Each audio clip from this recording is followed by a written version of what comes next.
Good evening, friends. Let us continue with this very interesting topic.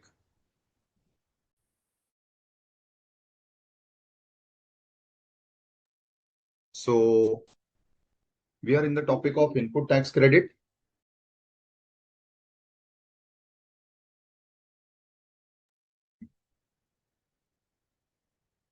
So, we are in this topic of input tax credit. In this topic, in the previous two lectures, we discussed two basic concepts. First was about the eligibility. And then in the previous class, after completing all the eligibility conditions under section 16, we started with the restrictive provisions under section 17. In that, we studied the first provision of section 17, where restriction is proportionate. That is, part of the credit is allowed and part of the credit is not allowed. And the reason for not allowing that the part of the credit, if you remember, is either where your outward supply includes business and personal, and second, where your outward supply includes taxable and exempt. Now, in this particular case, proportionate credit will be reversed, not the entire credit. And then we went to the most critical part of this topic, that is section 17.5, which is also called as blocked credits. Now, in case of blocked credits, the challenge is that whatever items are falling in this blocked credit list, the ITC of that item is fully disallowed. So ITC on these items of block credit is fully disallowed. Now we are studying that list and we will be completing that list today, and we'll be proceeding to the other section, section 18, which deals with some specific provisions relating to the ITC.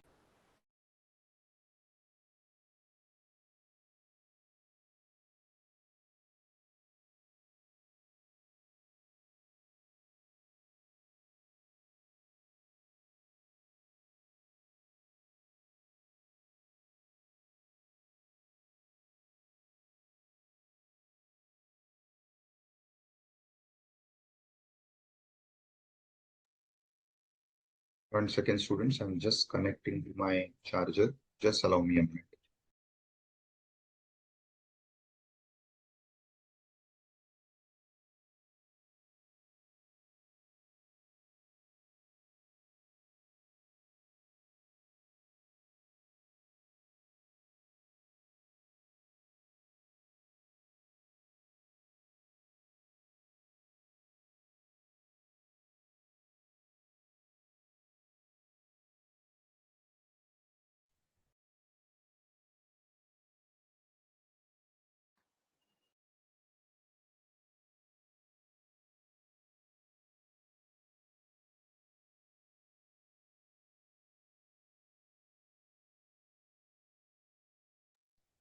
So let us take forward this particular 17.5 provisions in detail. So yes, very good evening, Surinder, Maithili, Tanmay, Dhanlakshmi, Ankita, Samiran, Sridhar, Khushi, Aditya, everyone, very, very, very good evening.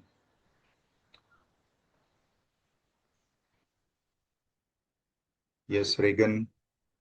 So students, if you have any queries, questions on these pointers, let me first take up your queries, questions, and then we will go to the detailings of 17.5. We have already started this provision, but before I proceed, I want to take your questions, queries, if any.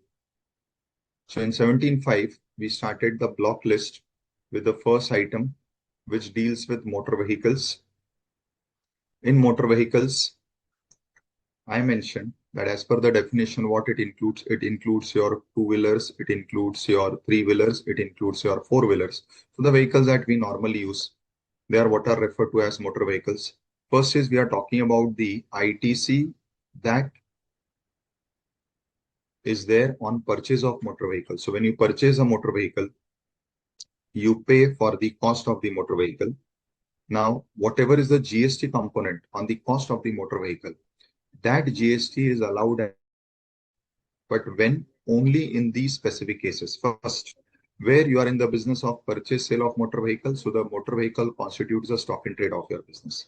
Second, where you are in the business of transportation, traveling, tourism, so you are using the motor vehicle for doing tourism, traveling, transportation.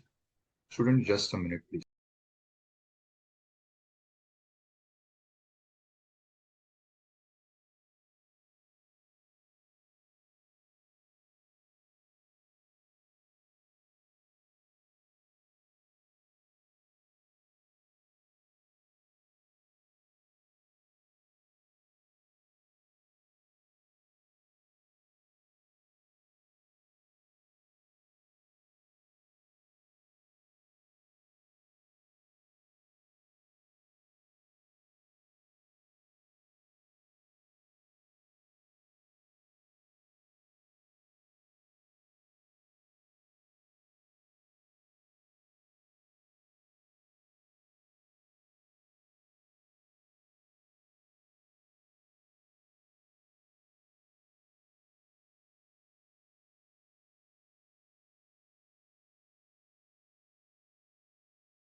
Yeah, sorry. Now, in these specific cases only, you will be getting the credit of the tax paid, the GST paid on the purchase of motor vehicle. So as I said, first, you are dealer or you are in the business of sale of motor vehicles. Two, you are in the transportation or tourism business. Three, where you are running a motor training, motor driving school. Now, when you are running a motor training or a motor driving school, what happens in this particular case? The motor driving school requires motor cars for providing the training. This motor car which you purchase, which will be used for giving the motor driving training to the students who join this particular training school, that motor car is also eligible. Now, these three are very specific uses in specific line of businesses. Now, as I was giving example, I'm using it for my profession. So I'm into practice. I'm doing consulting in taxation. Now, for my regular profession travel to my client's place or to various departments or to various courts, I require a motor vehicle. Now, when I purchase motor vehicle, I am not fitting in 1, 2, and 3. Whether I will be eligible for credit, the answer is no. Why? Because for me, there is a fourth criteria given. So if even if I have to fit, I will fit only in this fourth criteria. But this fourth criteria is very rigid. It says that now see in this fourth criteria, they have not mentioned the purpose for which the motor vehicle should be used, like it was there in the first three criteria. Here they have given the type of motor vehicle. So in the fourth criteria, which is applicable to all, so anybody, like let us say I'm running a manufacturing business or a trading business, or in my case a profession, and I purchase a motor vehicle, I will be eligible for credit only if the motor vehicle is of 13 plus passenger capacity. In case the motor vehicle is smaller than this, which generally happens, so all our two-wheelers or our four-wheelers that we regularly purchase are less than 13 passenger capacity. In such cases, my motor vehicle will not be eligible for ITC. Then which motor vehicle will be eligible for ITC? Like it happens in case of factories or in case of these call centers, where for transportation of their employees,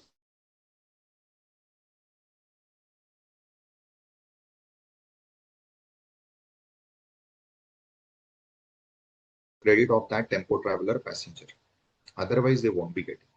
Then the next point, which was also asked as a question in the previous class by 2-3 students, that what if I am purchasing a truck or any such vehicle which is for goods transport?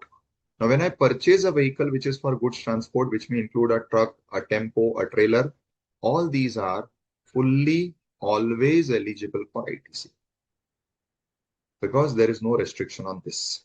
Now, the first part of 17.5, which is clause A, deals with this. Then you have clause AB, 17.5 AB. What it deals with? It deals with some expenses that you incur on this motor vehicle. What type of expenses? Expenses on its repairs, maintenance, servicing, insurance. Now, for all these expenses, whenever you incur these expenses, the invoice comes with GST. Now, this GST, which you have paid on repairs, maintenance of these motor vehicles, whether you will be eligible for ITC or not. The answer is very simple. You have to check whether that vehicle for which these expenses are done is falling in this list. It means whether that vehicle is eligible for ITC in clause A. If the vehicle is eligible for ITC in clause A, then the expenses on that vehicle will also be eligible in clause AB. So this is what is the rule. Now you have the provision.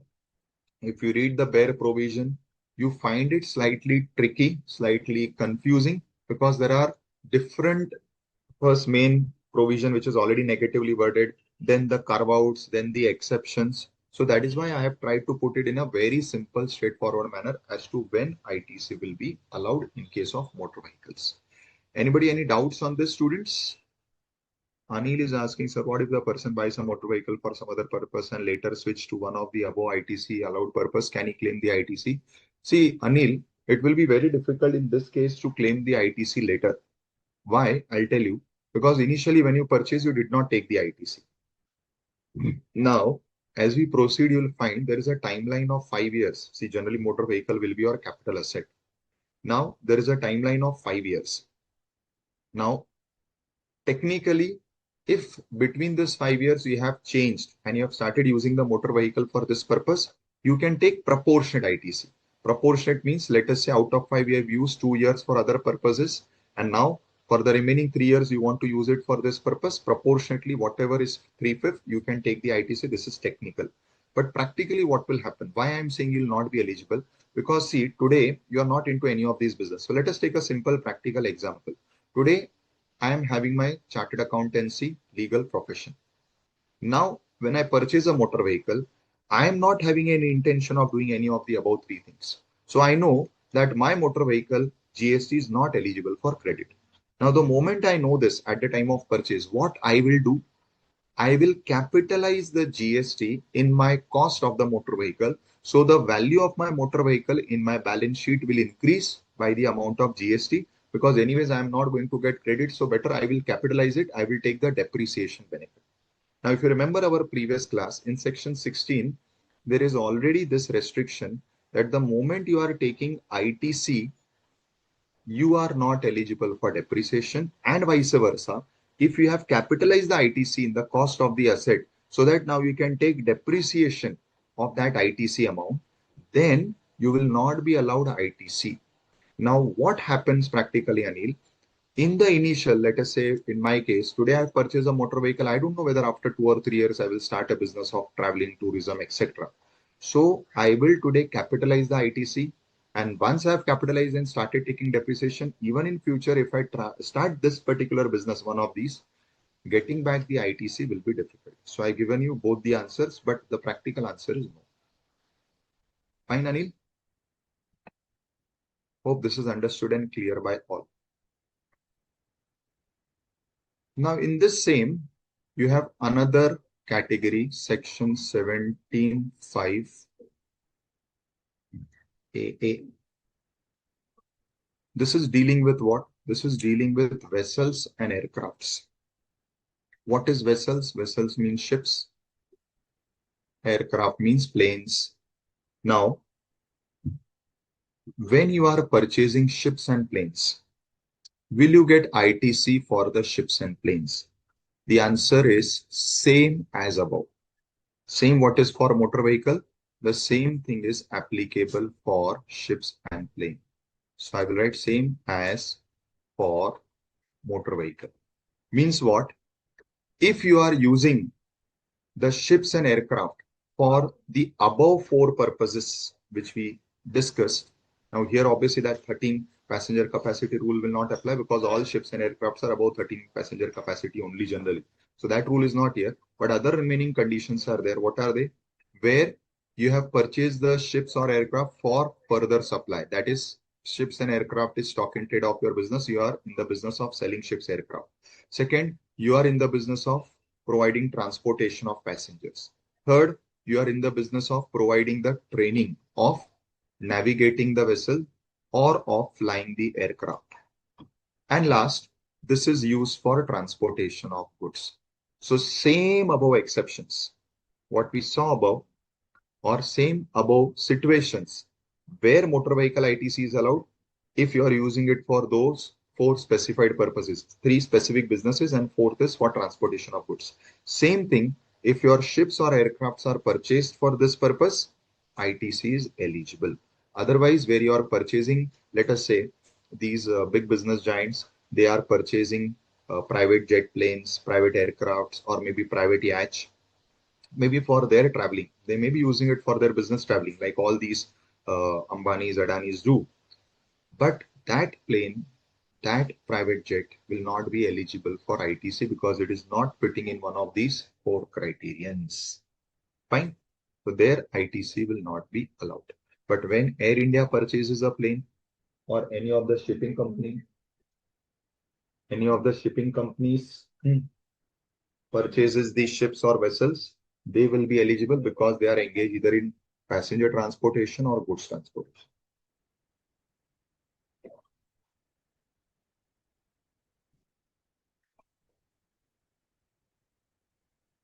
Is this clear?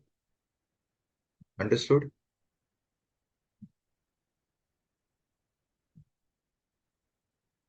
Then this third part I have already explained above, that all these expenses relating to motor vehicle, where motor vehicle is eligible, these expenses are eligible, right?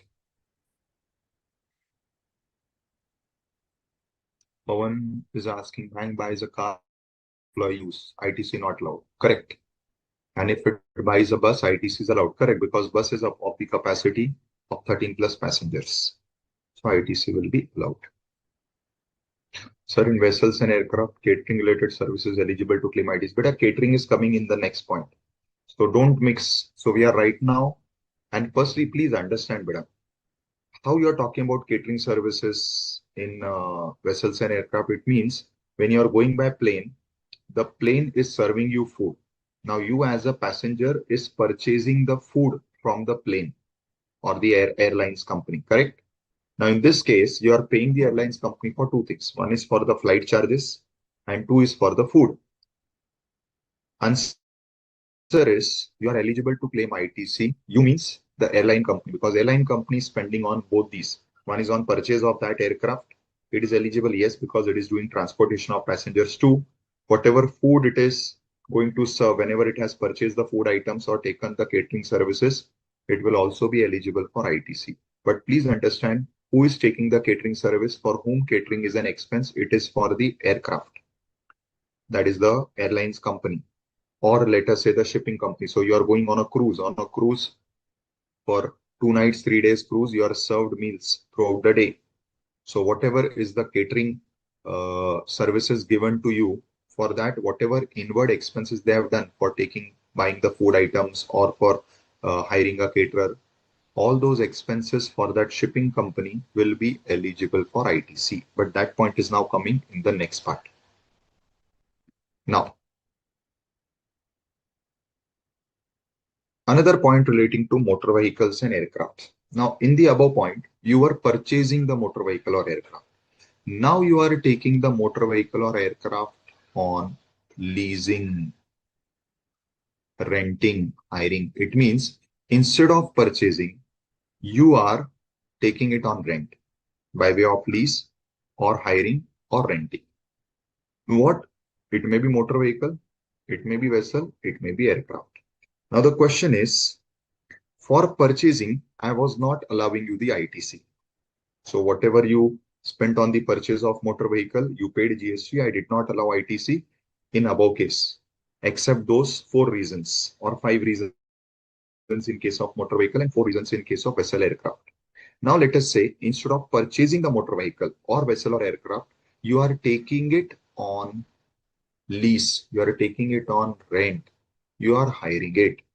Now in such cases, whether you are eligible for ITC on the rent, on the hiring charges that you have paid, because on that also GST has been charged to you, whether ITC will be available. Correct? Now, interestingly, for this, what is the rule? For this, firstly, the rule is whether you are in the business of providing outward supply of what? Of same transportation of passenger, etc.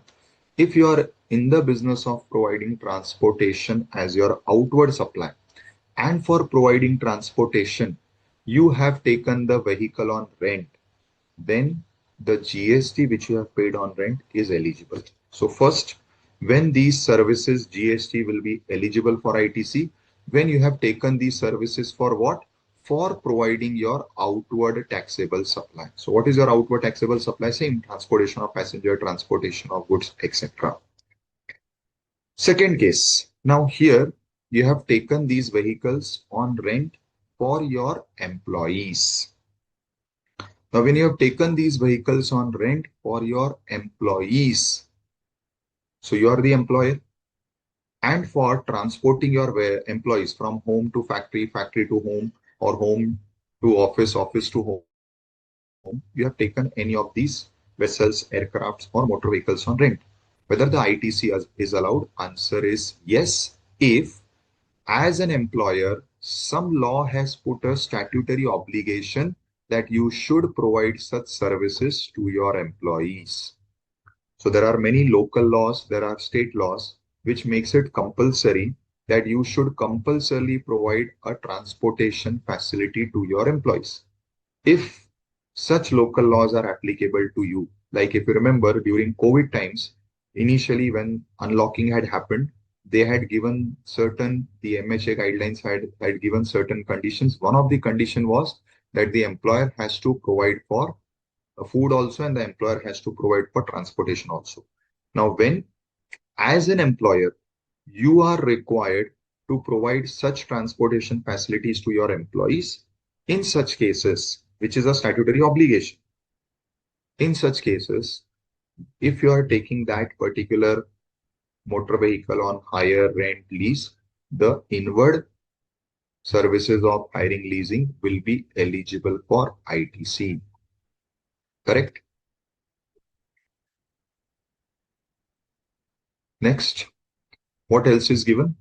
ITC on leasing, renting, or hiring of motor vehicle, aircraft. ITC is allowed. Now, this is interesting. Now, what is this point? Now, we have already seen a list of 5 reasons where if you purchase motor vehicles, ITC on purchase of motor vehicle is allowed.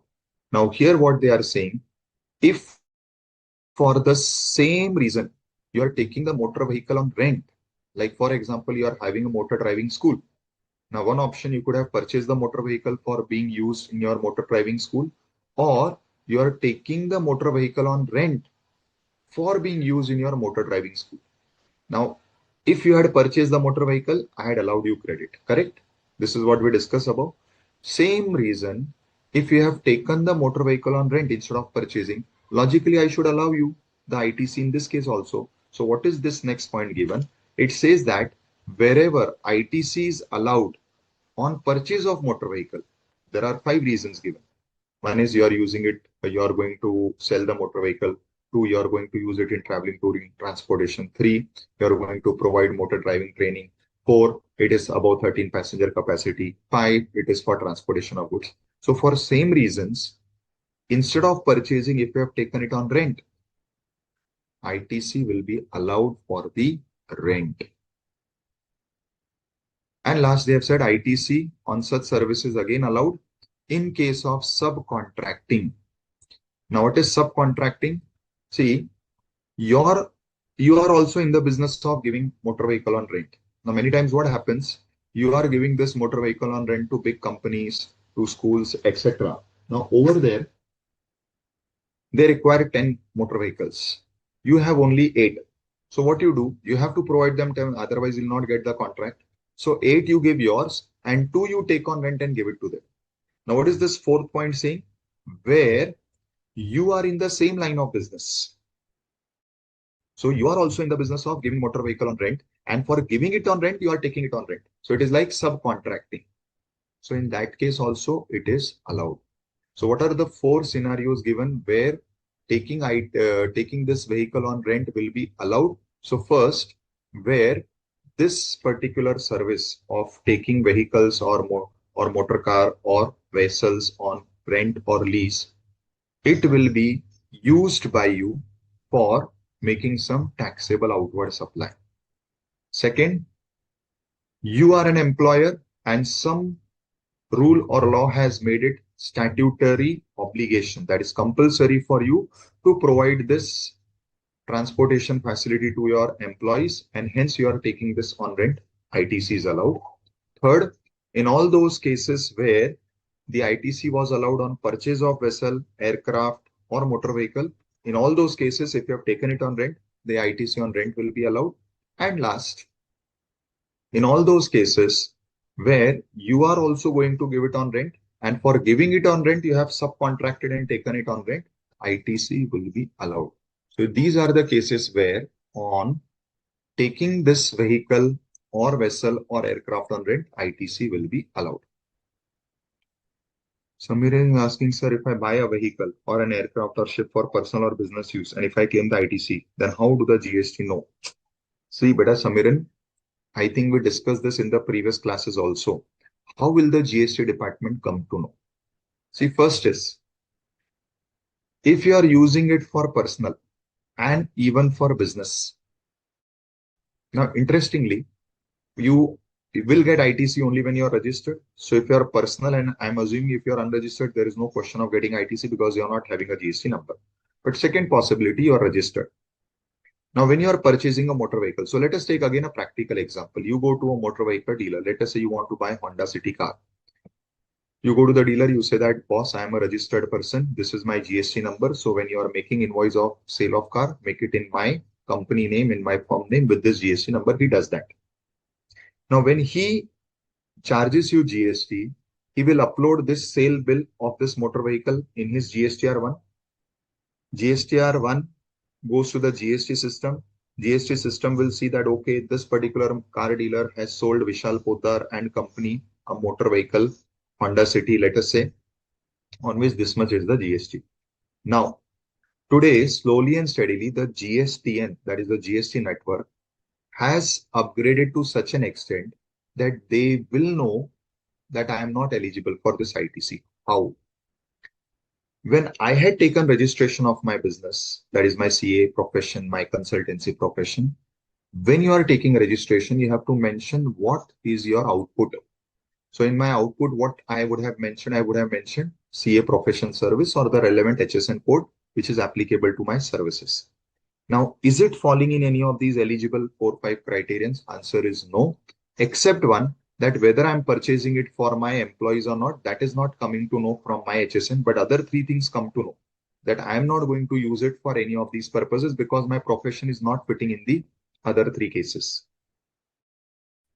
GSTN today is so advanced because of all this data with it, that today itself the GSTN knows that I am not eligible for ITC except for this one purpose, where I claim I have taken this motor vehicle for giving it to my employees and it is a statutory obligation. Other than this, for all other things, it will come to know in all the other 4 cases out of 4, 1 chod ke baki in 3, they will come to know that I am not eligible, because in baki 3, my outward supply decides whether I am eligible for this input ITC. They will come to know automatically.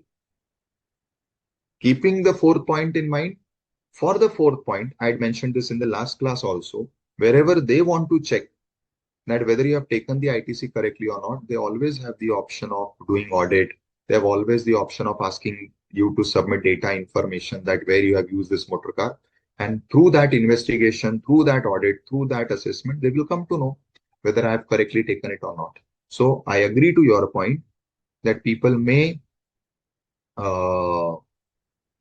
make false claims, but today GSTN will come to know, because if you see the conditions where ITC is allowed, they can identify it when they check my registration, where what is my outward supply, it is not fitting in this, so ITC is not allowed. And in second case, I will be allowed ITC or not if I'm using it for employees. For that, they can always ask details from me. Correct? Maithili says, sir, in column 2, giving, leasing, renting of these type of vehicle, ITC is not allowed, means ITC is block not allowed, sir. Which column 2, beta? This is column 2 you are talking about? Yes, sir. In 4th point, column 2. This is giving, this is mentioned the leasing, which renting. one? This one is column 2 or this one is column 2? Second column, sir. 2. Number 2. This one? Yes, sir. Point number 4. So we are in point number 4. This is yes, column sir. number 2. Now yes, sir. It is given that which ITC is not allowed, last line. Which means block is not allowed. One second. Okay. Pay attention. When you read section 17.5, I mentioned something in the previous class. I will repeat that. Section 17.5 is negatively drafted. What is negatively drafted? It says ITC is not allowed. So not allowed means it is negative, correct? Yes, sir. So first rule is, what we are reading the names. See, we are reading the names. We read the names of these expenses. We read the names of purchase of vessel aircraft. We read the name of purchase of motor vehicle, right? So in this column, you are reading the names of those expenses or those purchases for which ITC is not allowed. This is the first point given in 17.5. So firstly, section 17.5 says what? ITC will not be allowed for these things, correct? Yes, sir. But then if you remember, I said that 17.5 is also giving exception to its own sentence. So its primary sentence is what? It is a negatively drafted section saying ITC is not allowed. Yes, sir. But then what it says, however, provided that in following cases, I will allow you ITC. Okay, sir. So, one second, let me complete. When you are fitting in what is given here, correct? If you are fitting in what is given here, ITC is allowed. When you are not fitting in any of this, then the main rule will apply that ITC is not allowed. Yes, sir. So it means blocking is not allowed, correct, sir? Beta, please don't get into blocking. What do you mean by blocking? Tell me. ITC is not allowed, so it is allowed. So simple. Keep it simple, beta. Don't get into the blocking is not allowed. Then again, it is confusing. What is blocking is not allowed? Blocking is not allowed means ITC is allowed.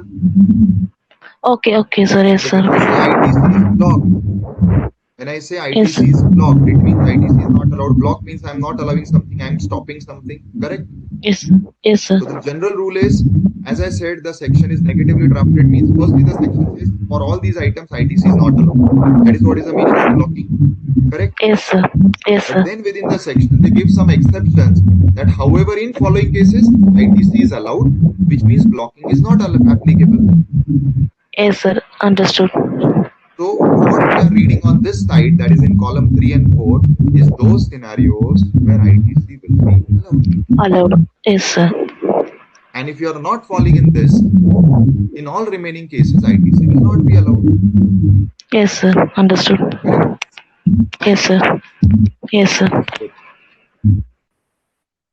So students, these four were the first category of items which were not allowed. Now our module has beautifully done what? It has taken similar items together. What is similar in the four items? First was purchase of motor vehicle. Second was purchase of vessel aircraft. Third was all expenses on motor vehicles like repair, insurance, uh, servicing, etc. And fourth is where you have not purchased, but you have taken these items on rent. So beautifully what module has done, they have taken all the similar items together in first category. So first category, let us commonly call it as ITC for motor vehicles, vessels, aircraft. In that four parts: purchase, expenses, and taking these items on rent instead of purchase. And interestingly, for all four, rules are similar. So it is easy to keep in mind, right? Now we move on to the second category. Now in second category, if you see the list, you will find some personal items are covered. Personal item means the items which are for personal consumption, like food, beverage. So you go to restaurant, you consume food, or you appoint a caterer. So he provides you catering service. I'll read the list from here. See, right? Third, some beauty treatment services you are taking. Health services. Now, health services will include medical treatment, that is health services. Then cosmetic and plastic surgery. And last is insurance, both life and health insurance, both. Now, when we talk about all these expenses, you will observe that all these expenses are personal in nature. Now, logical, all these expenses ITC should not be allowed because it is very obvious that if anything is done for your personal use, why should the business allow you the ITC of that? But then the question is, what was the purpose of putting it here? If these are business expenses, these are personal expenses. Anyways, in section 16.1, in the eligibility condition only, we had written that if you are doing any personal expense or a non-business expense, ITC will not be allowed. Then what was the reason of again including it in 17.5? The reason is many times in business also, you do these expenses. Now you'll say, sir, how we do these expenses in business? Very simple example. You are running a factory. In factory, minimum twice a day, the minimum thing that you do for your workers is give them chai, give them some biscuits, some vada pav, some light snacks. At times, in your factory, you're also providing them one-time meal. So if it is day shift, you are providing them lunch. If it is night shift, you are providing them dinner. So food has come. Interestingly, beauty services, health services, cosmetic services again comes in business. You'll say, sir, how? I'll give you an example. You are a film star, or you are a producer of a film or of a series or of a channel of some, what you say, these episodes, daily soaps. Now you are commonly using these services. Again, insurance, again for your employees and all, you are commonly using these services. So if these services are done by you for your personal use, they are anyways outside ITC from section 16.1 condition itself. Because 16.1 itself says the two eligibility condition is one, you should be registered. Second, the goods services should be used in business. It should not be for personal. So if you are doing this for your own personal self, anyways, it is outside ITC. ITC will never be allowed. For that, you need not see 17.5. 17.5 is given when you are doing these expenses in your day-to-day business, maybe for your employees, for your customers, or your suppliers. So many times in business, we do these expenses, which are business expenses. Now coming to the point, if these are business expenses, whether ITC will be allowed, again the main section 17.5, which is negatively drafted, says no. That is why you see whatever names we are reading in the list, first rule given in 17.5 is no. ITC is not allowed, or in other words, ITC is blocked. But then again, 17.5 give exceptions, and the exceptions are mentioned here. First exception. What is the exception? Where these expenses are used by you. For what? For making a outward supply. Then we will allow you the input. Now you'll say, sir, what is the example of this? And say, example is simple. Your restaurant, you have purchased raw food items or beverages. Why? Because you want to give outward taxable supply of restaurant service or of catering service. So for that, you have to purchase this. Next, you yourself are a beautician. You yourself are running a salon. So you purchase many items which are used in beauty treatment. But why? Because you are giving that outward service of beauty treatment. Or let us say you are running a hotel in which there is a spa. So in spa, you will provide this. Correct. So in such cases where all these inputs are used for your output, that is your output is done using these items, then I will allow you credit. But this will be very specific, very rare. What is the most common thing? I am doing all these expenses for my employees. This is the most common one. These all expenses are done commonly for your employees, which is you'll find majority of these expenses very common in all businesses. Like I gave you example of simple chai. Every small office also or a big company also, they provide tea to their employees. So that is food, beverage, catering. Beauty treatment may not be there always, but in some cases, like I gave you example of movies and all, they will be doing beauty treatment of the actors, etc. Now, in such cases, where you are doing these expenses for your employees, whether ITC will be allowed or not. For that, again, they have the second point, and this is similar to what we studied above for taking vehicle on rent. Same condition is given that where, as an employer, you are under some statutory obligation to provide these services to your employees. Again, I'll give example of COVID period. It was compulsory during the COVID period to take health insurance of your employee. Let us say in some states, it is compulsory to provide one-time meal to your employees, or it is compulsory to provide some snacks and tea, coffee to your employees. Now, these are there in different states. So there are different local laws, state laws, which make it obligatory. In such cases, when you are doing these expenses, ITC is allowed. So what is the condition for allowing ITC? One, you are in the similar line of business. So I'm decoding this point here. They have given what? You are in the similar line of business and you have taken these as subcontracting. So you have got a big contract of catering in a very big marriage. In that, you have sublet or subcontracted some of the stalls to some other caterer. So your input side is catering and your output is also catering. ITC is allowed. Same is with beauty treatment. Same is with healthcare, everything. And second, where you are doing it for your employees, then ITC is allowed. Where, as an employer, some law has made it compulsory for you to do it, then ITC is allowed. And where there is no such statutory obligation, then ITC will not be allowed. It will be blocked.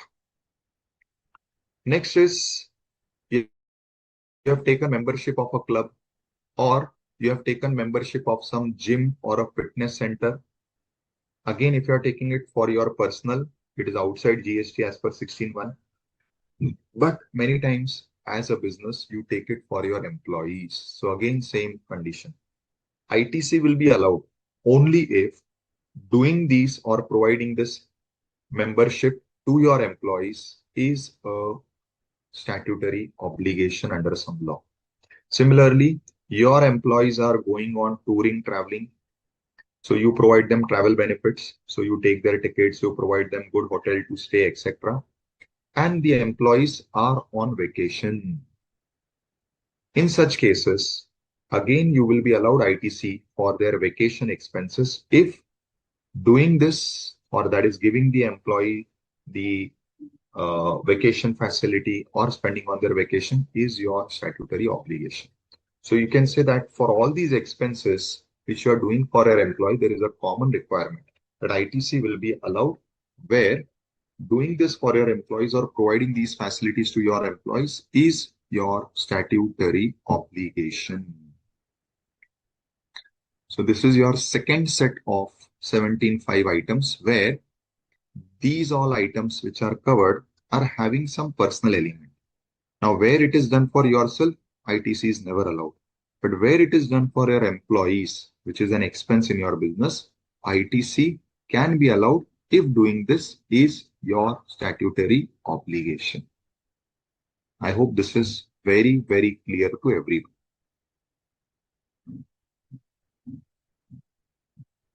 Maithili is asking statutory obligation. I think I've given you multiple examples. So where any law, a state law, a local law, or maybe a central law, makes it compulsory for you to do something. So statutory means by law, and obligation means a compulsion. So whatever is made compulsion by some law, state law, central law, local law, that is what is statutory obligation. Correct, students?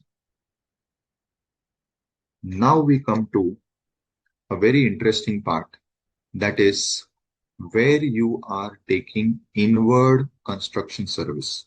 Now, how you can take inward construction service? Either by hiring a works contractor or by you yourself doing construction.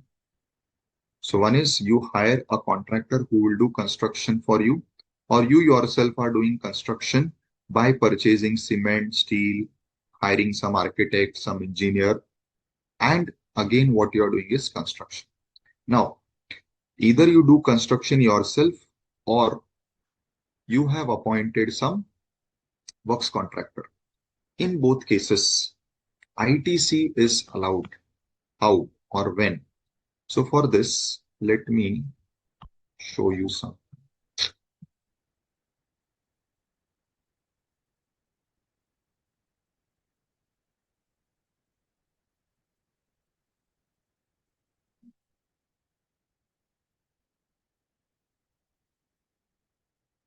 Section 17(5). Clause C is when you are appointing a works contractor who will do construction for you. Clause D is when you are doing construction yourself. Right? So let us call it as, what are your expenses? Expenses are on construction.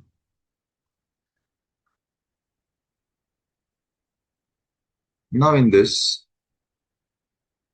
I'm giving you the summary of the entire section. Again, this section is very vast, many exceptions, conditions, subconditions.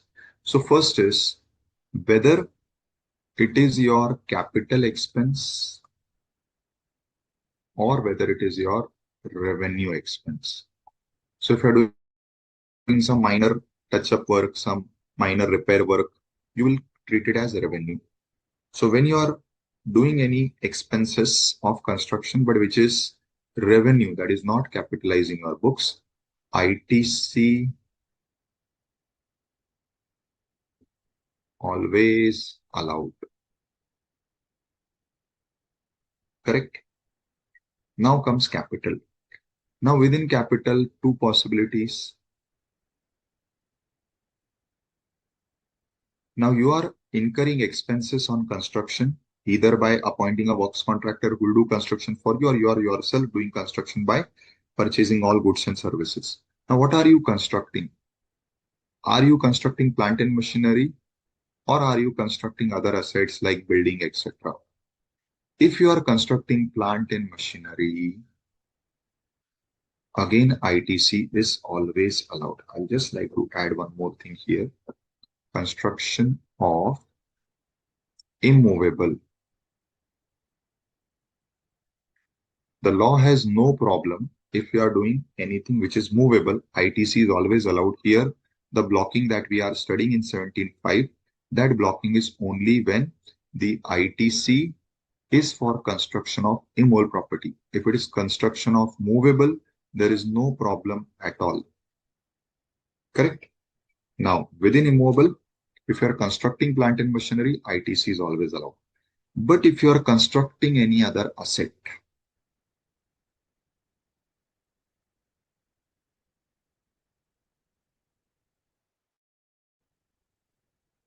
ITC is blocked. Correct? Further, there is one more point. What is that point? Where your outward supply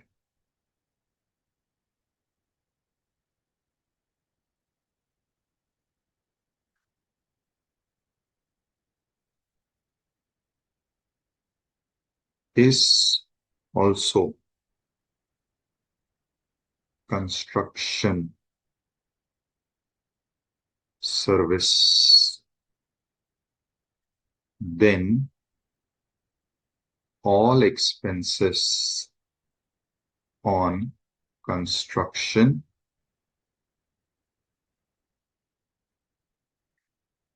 are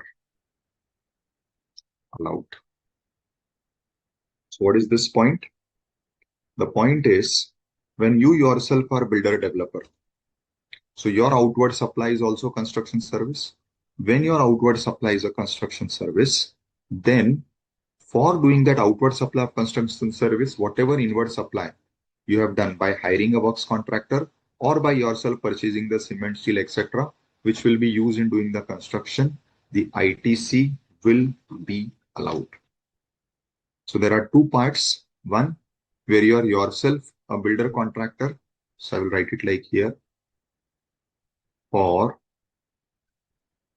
builders or contractors, there is no challenge in 17.5 because when you yourself are providing outward service of construction, all expenses on inward are always allowed. ITC will be allowed.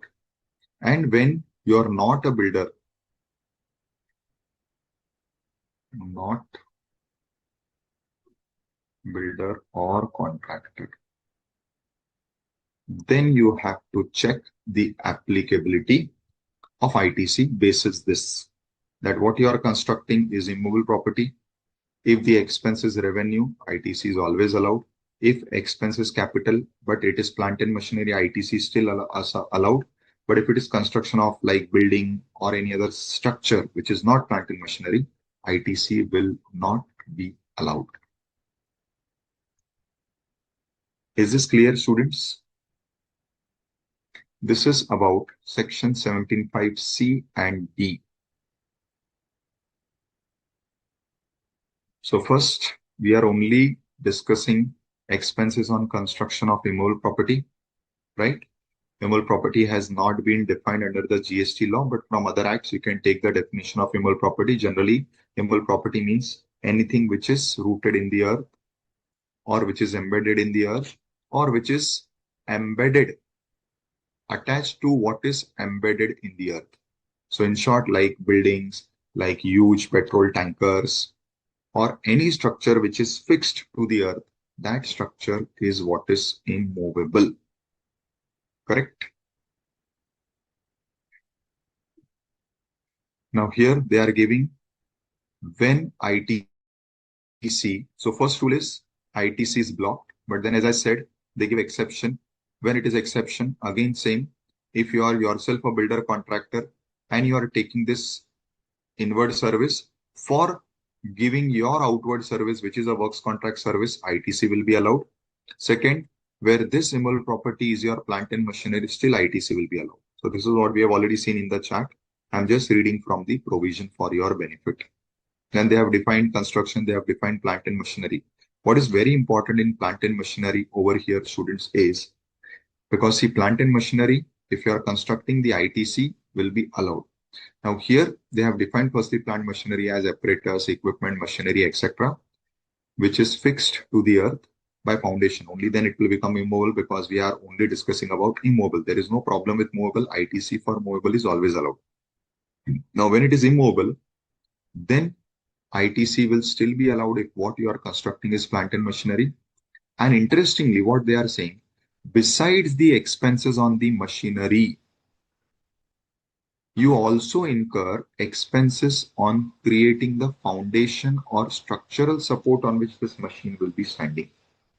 I hope you understand this. So if you have seen huge machines are fixed in the earth by using concrete structures. So structures are created, slabs are created, and the machine is fixed on that. Such is the way how huge machineries are used in factories, because see, huge machineries, they have a lot of movement when they are doing the production process. So many times factories fix these machineries in the earth using some foundation or structural support. Now interestingly, the expenses that you incur on this foundation or structure will also be eligible for ITC, because it will be treated as part of plant and machinery. So the plant and machinery expenses are eligible, plus expenses on its foundational support is eligible. Correct? Now, what is not eligible? So again, they have excluded, means here ITC is not available. So ITC is not available land, buildings, civil structures, telecommunication towers. For all these things, ITC is not available. Correct? Here they have clarified again. ITC on works contract service, which is availed for constructing the plant and machinery, is always allowed, and it is irrespective whether the expense is capitalized or not, because once it is plant and machinery, we have seen that plant and machinery will always be allowed, whether it is capital or revenue. Then comes self-construction. So in such cases, you are not taking a works contractor service, you are not appointing a works contractor, rather you are yourself buying various goods and services like the cement, steel, reti, sand, all things which are required for construction, bricks, you will buy it, plus all inward services of architect, engineer, civil contractor, you will take. Now the question is whether ITC will be allowed or not. Again, the challenge is you are using it for construction of an immobile property. Now in this particular case, again, what does the law says? If you are using it for immobile property and that immobile property is plant and machinery, ITC will be allowed. Second, where you are not capitalizing in the books, ITC will be allowed. And third, where your outward itself is a construction service. That is, you are not doing it for yourself, you are doing it for others. It means you are in the business of doing construction for others, and for that you have purchased this cement, steel, etc. That is, you are a builder contractor. So in these three cases, ITC of immobile property is always allowed. One, what you are constructing is machinery, plant machinery. Second, these expenses are not capitalized. Or third, you are yourself a builder contractor. In these three cases, ITC will be allowed. In other than these three cases, ITC will be blocked.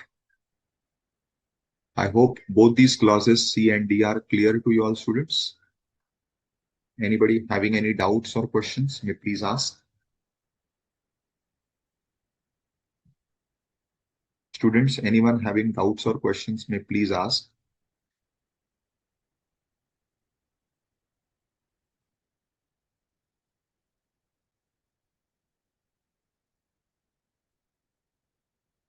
No doubts, now only Kushi, construction of building for residential purpose.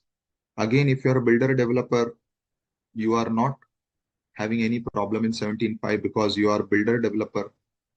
But if you are doing it for your own residential purpose, anyways, it will not be allowed, Kushi.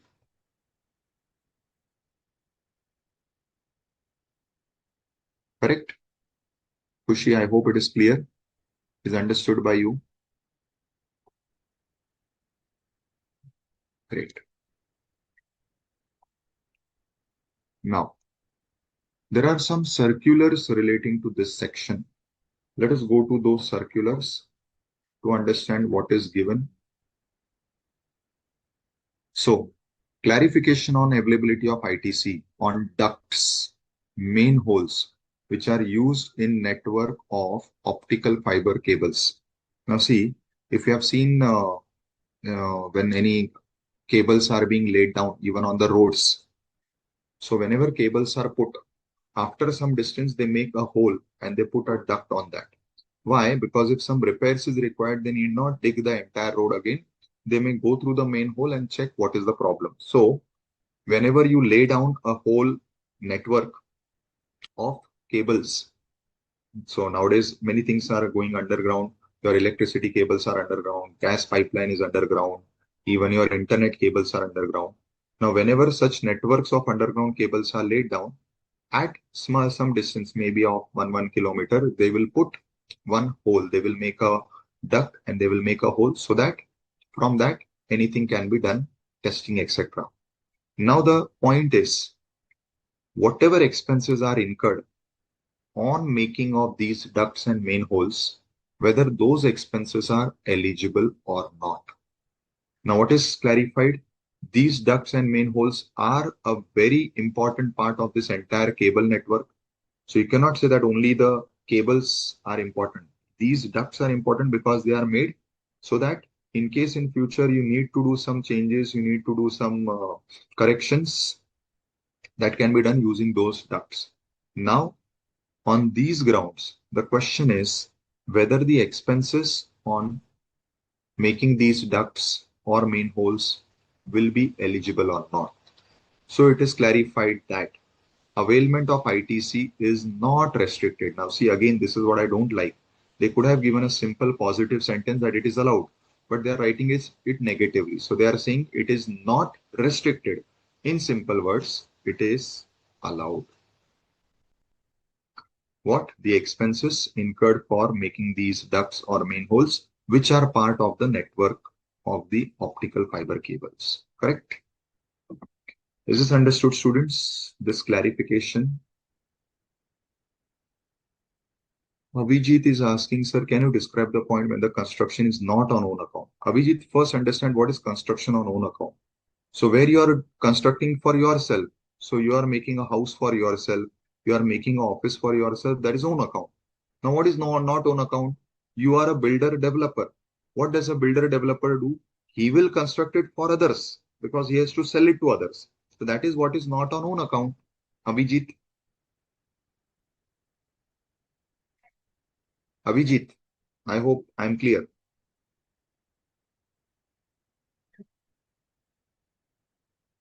Yes, Abhijit.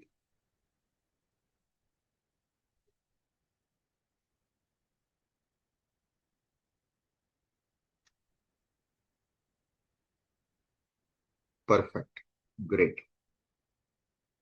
So let us proceed. Now, next. If you are making purchases from a person who is under a composition scheme. So now we all know composition scheme is a scheme whereby a business is a small business whose turnover is below the composition limit, which in case of services is 50 lakhs and in case of goods it is 1.5 CR.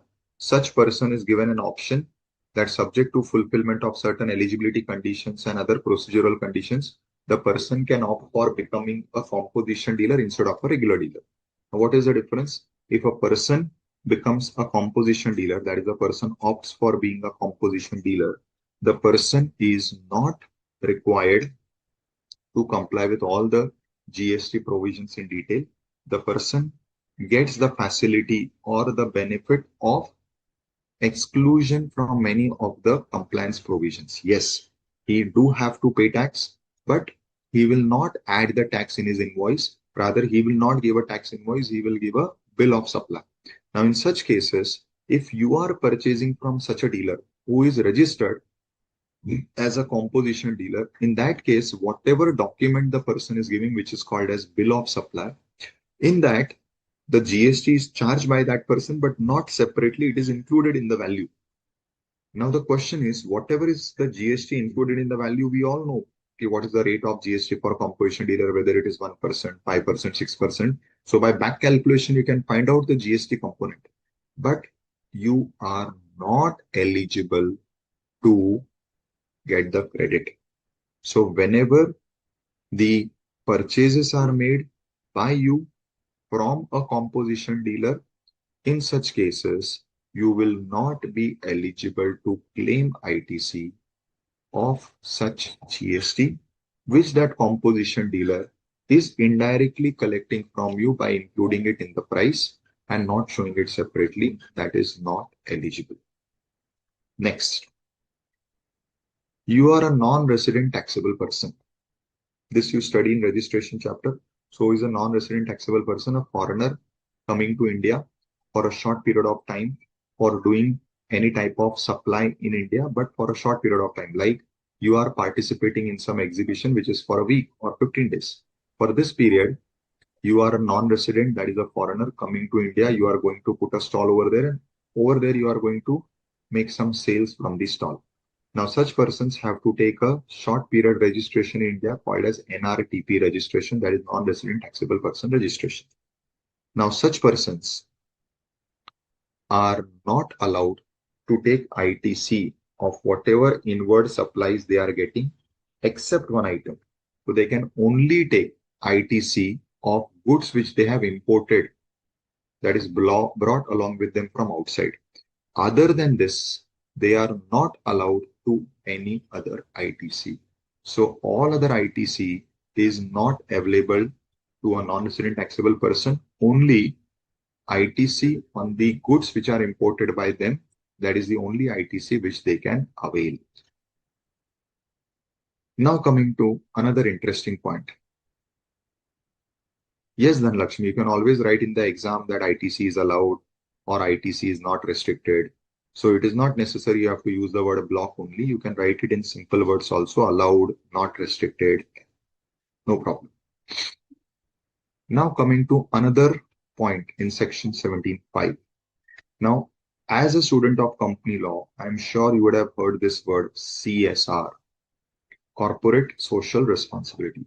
So the Companies Act makes it compulsory for companies to spend on this item called as corporate social responsibility. Now, when companies are spending on corporate social responsibility, in such cases, on these expenses again, while procuring these expenses, they may have paid GST. So the question comes, can the company take credit of GST paid on those expenses which the company has done under the heading of corporate social responsibility? Now, we all know doing this corporate social responsibility is compulsory for the company by Section 135 of the Companies Act. So Section 135 of the Companies Act has made it a compulsion for the company to do corporate social responsibility expenses. Now they are doing these expenses for the purpose of complying with CSR obligations under the Companies Act. Still, ITC is not allowed. So what is very important is, even though these CSR expenses are done as per company law provisions, they are mandatory as per company law provisions, but still you will not get ITC of GST paid on these expenses. Then more of a clarificatory point, if any inward supplies are used for personal reasons, ITC will be blocked. Now coming to a very interesting point. Now this point has lot of litigation. This point has lot of issues going on. So we need to understand what is this point. This is section 17.5H. So kindly remember this clause also. So section 17.5H says, we will not allow you ITC, firstly, of those goods which you have purchased to be given as a gift, or for those goods which you have purchased to be given as free samples.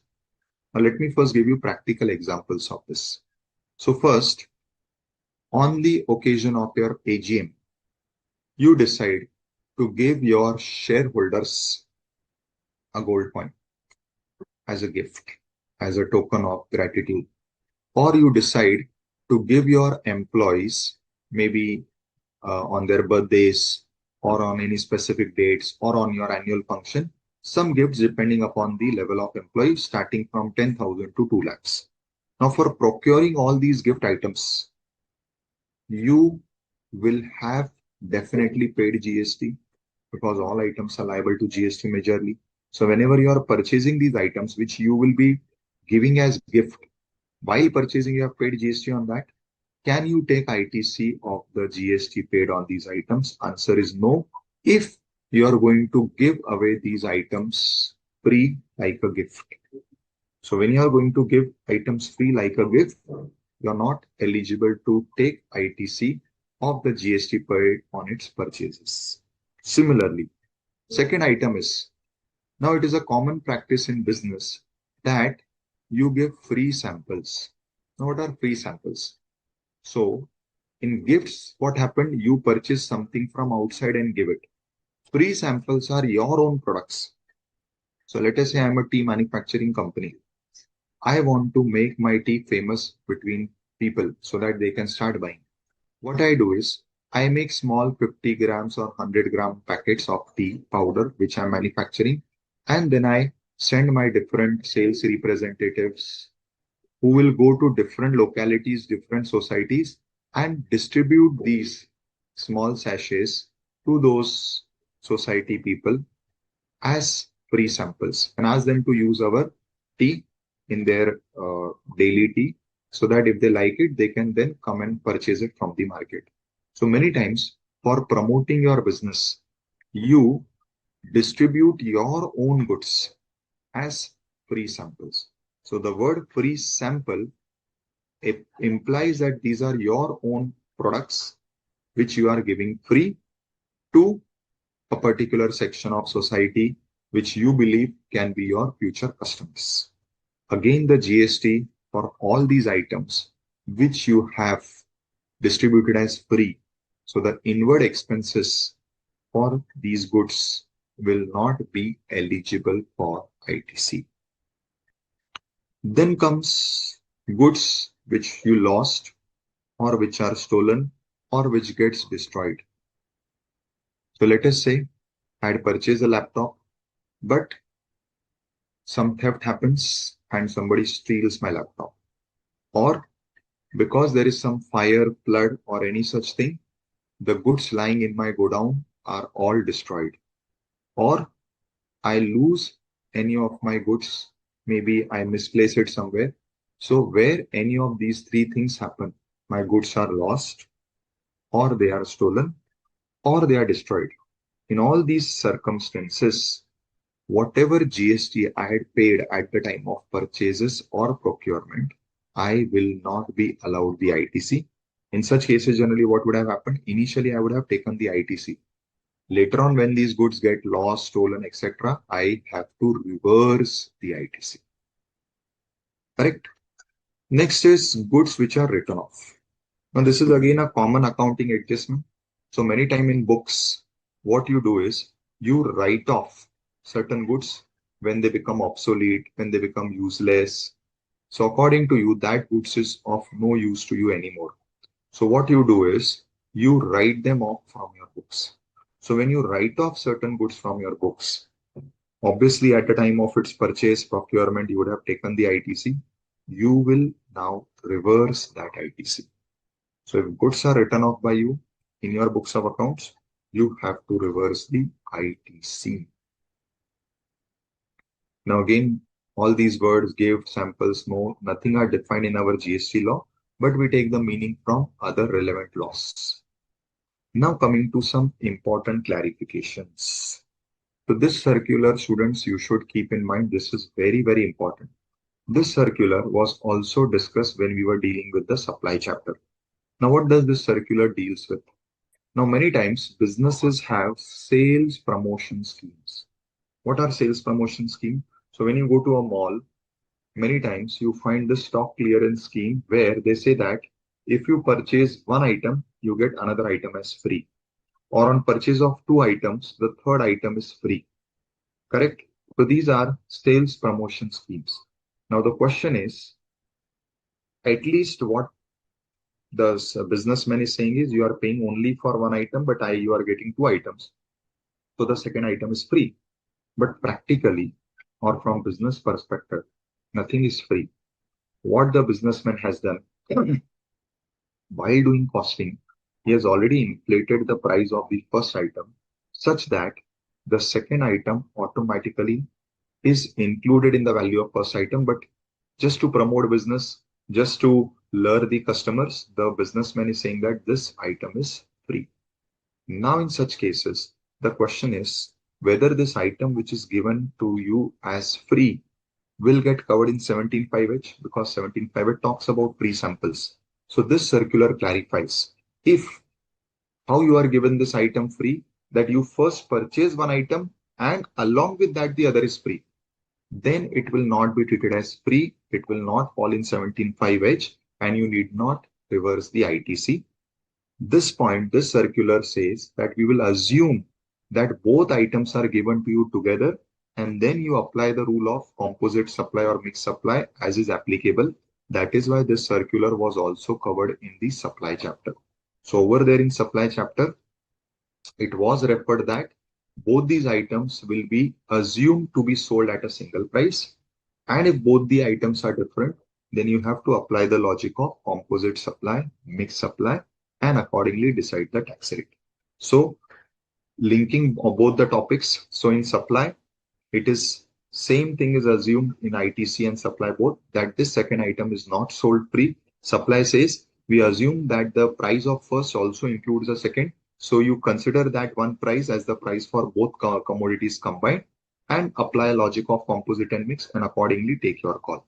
Similarly, the second chapter which is referring to this is our present chapter of ITC, where it says that since we are assuming this is not given free, we are assuming it is sold, hence you are not required to reverse the ITC. And the third place where the circular is referred is in the chapter on valuation, where again it is said that we assume that the value which is charged for the first item is including the value of the second item.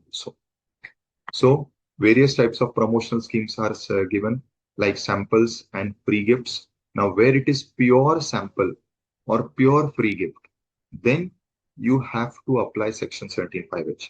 But where it is buy one, get one offer, or where you are getting discount, like many times they say that if the value of purchase exceeds this much, you get 50%. If it exceeds this much, you will get 60%. So in such cases, there is nothing free. Everything is sold for a price and you don't have to reverse the ITC.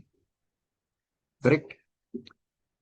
Secondary discounts. Again, these discounts are given whenever a dealer reaches a target.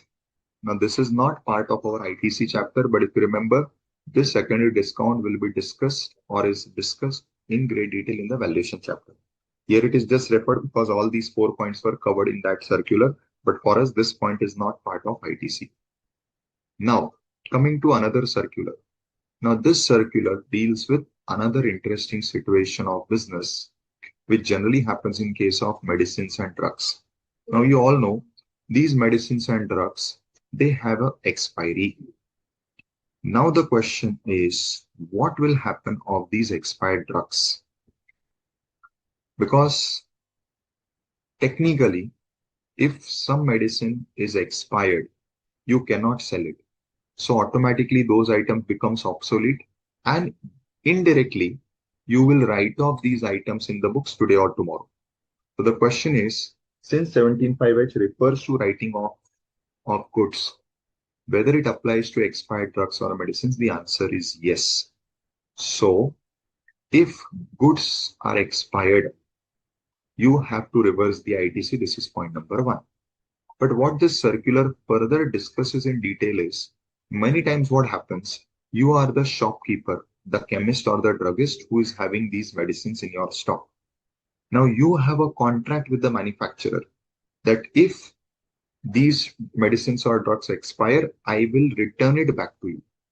Now, interestingly, let us say on 31st March, when this chemist or druggist is checking his stock, he comes to know that there is some medicine which is expired. Now, in such cases, this particular person will do what?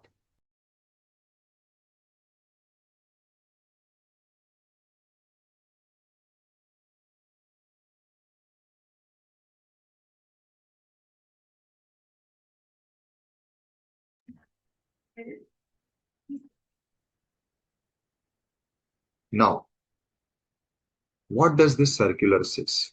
So, firstly, you have to check whether this chemist or druggist has to bear the loss of expired medicines himself. In that case, it will become goods written off in his books and he will have to reverse the ITC. But as what I was discussing, if he has a contract with the original manufacturer, that he can return back the goods. Now, in such cases, what he will do is he will return back the goods. How? Either the manufacturer will give a credit note, automatically he has to reverse the ITC for that credit note. But if the time limit for credit note has gone, then the circular allows him to return back these goods by showing them as fresh supplies, as if he's selling back the goods to the manufacturer. So either by issuing credit note or by treating it as a fresh sale, these goods are returned back to the manufacturer, and automatically to that extent the chemist or the druggist ITC will get reduced. Now, when these goods come back to the manufacturer, what the manufacturer has to do, again, as per the Drugs Act, either he will have to destroy the medicines or he will have to decompose it, throw it away. In that particular case, now the manufacturer will be reversing the ITC. He will have to reverse the ITC because ultimately what this manufacturer has done is either destroyed or has thrown away the goods because they are time expired.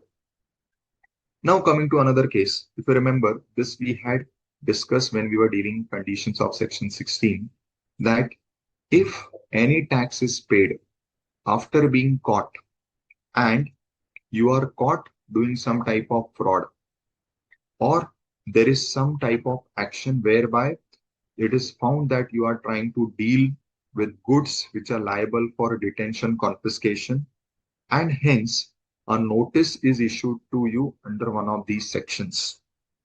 After getting the notice, you pay the GST.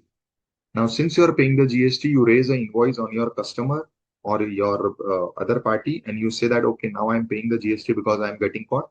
So you take this invoice and take the credit. If you remember, we had already discussed this while dealing with Section 16 conditions, that in such cases, the buyer, the recipient will not be eligible to get the credit. So where the tax is paid after being caught in fraud or in cases where the goods are liable for detention confiscation, the credit of such goods is not allowed to be taken. So students, with this, we complete section 17 in totality. Now we take our break. After break, we come to this special and very interesting section, section 18. Correct? So 10 minutes break, students.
Now we are into the next leg.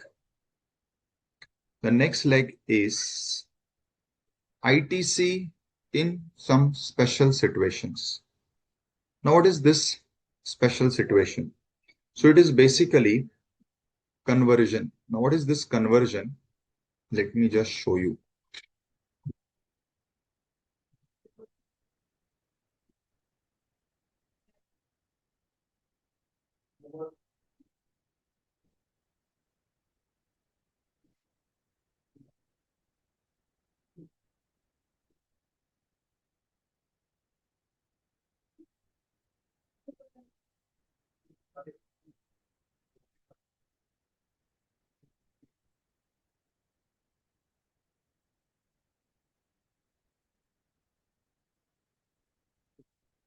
Notice this special circumstances. So you have first subsection where you are converting from unregistered to registered. Second, you are converting from composition to regular. Third, from exempt to taxable. Now, what are these scenarios? So you are unregistered and your turnover crosses the limit, or for some reason you are liable for compulsory registration. So from unregistered, you convert to registered. Or second possibility in this, you are unregistered and right now your turnover, etc., has not crossed, but voluntarily you decide to take registration. So one is compulsory registration, another is voluntary registration. Now in this scenario, when you are converting from unregistered to registered, this is the first scenario in which two possibilities, compulsory registration, voluntary registration. What is happening? Please understand. So let us say today is the date when, let us say, my turnover has crossed the limit. So I decide to take registration. Now, when I decide to take registration today is 26th of March. Whatever stock is lying with me today, on those stocks, I had not taken any ITC till now. Obviously, I cannot take because I'm unregistered, and the first basic condition for taking ITC is I should be registered. Now, since I was unregistered, I have not taken any ITC on my stock. But from tomorrow onwards, I will be doing business as a registered person. So this same stock, when I will be selling tomorrow onwards, I will be liable to GST on that. So section 18 says, what you can do is, whatever is lying in your stock, you can take ITC of that stock, GST paid. So whenever I would have purchased the stock, I would have paid some GST on that. And that time I was unregistered, so I did not take ITC because 16(1) condition was not satisfied. Today, whatever is lying in stock, I can take the ITC of GST paid on that stock at the time of purchase. So first point here is I have stock of inputs and I have some capital goods also possible. We may have capital goods in stock. Interestingly, it does not allow ITC on this. But whatever is lying in my stock of inputs, I can take ITC. So simply what I have to do is I have to count the number of items in my stock. So let us say I'm a dealer of television. So I'll check how many pieces of television of different models are today lying in stock, and whatever was the GST paid at the time of purchase, I will take the ITC of that GST paid. But today I may have some machines, some furniture, some computer system, some AC installed in my business, which are capital goods. I cannot take ITC of this. Next scenario, which is covered in section 18 is, I am a composition dealer. So I am already registered, but I registered as a composition dealer. Now I'm again sure you all remember what is a composition dealer. So a dealer who has crossed the basic threshold limit required for registration and has taken registration, but taken registration as a small dealer, which is called as a composition dealer, because of which this person has to pay tax at a lower rate of 1%, 5%, 6%, with the condition that this person cannot take ITC. So obviously, as a composition dealer, if I'm a registered person, I could not take ITC. So I have not taken this ITC. Now, in this particular case, where I have not taken this ITC, today, when I become a regular dealer, now when I will become a regular dealer, if I cross the threshold which is given for composition scheme, like for services it is 50 lakhs, for goods it is 1.5 CR. So when I cross this threshold, or I engage into some restricted transactions, like I should not have made interstate supply, but I make it. So when I do any such things, I get out of the composition scheme and I become a regular dealer. Now, in such cases, when I convert from a composition dealer to a regular dealer, again the same scenario happens. I have some goods lying in my stock. These are my stock of inputs. And also I have some capital goods in my business. I am eligible to take ITC of both.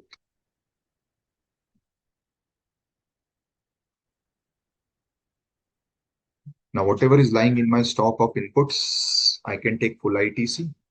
Whatever is lying in my business today as capital goods, I can take proportionate ITC. Now, why this proportionate?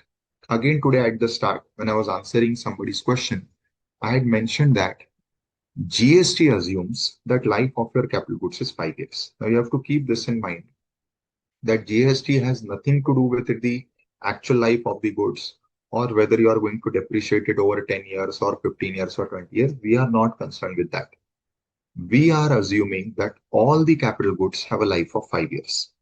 Now, you can say 5 years, you can say 60 months, or if you talk in terms of quarters, so 1 year has 4 quarters, so 5 years has 20 quarters.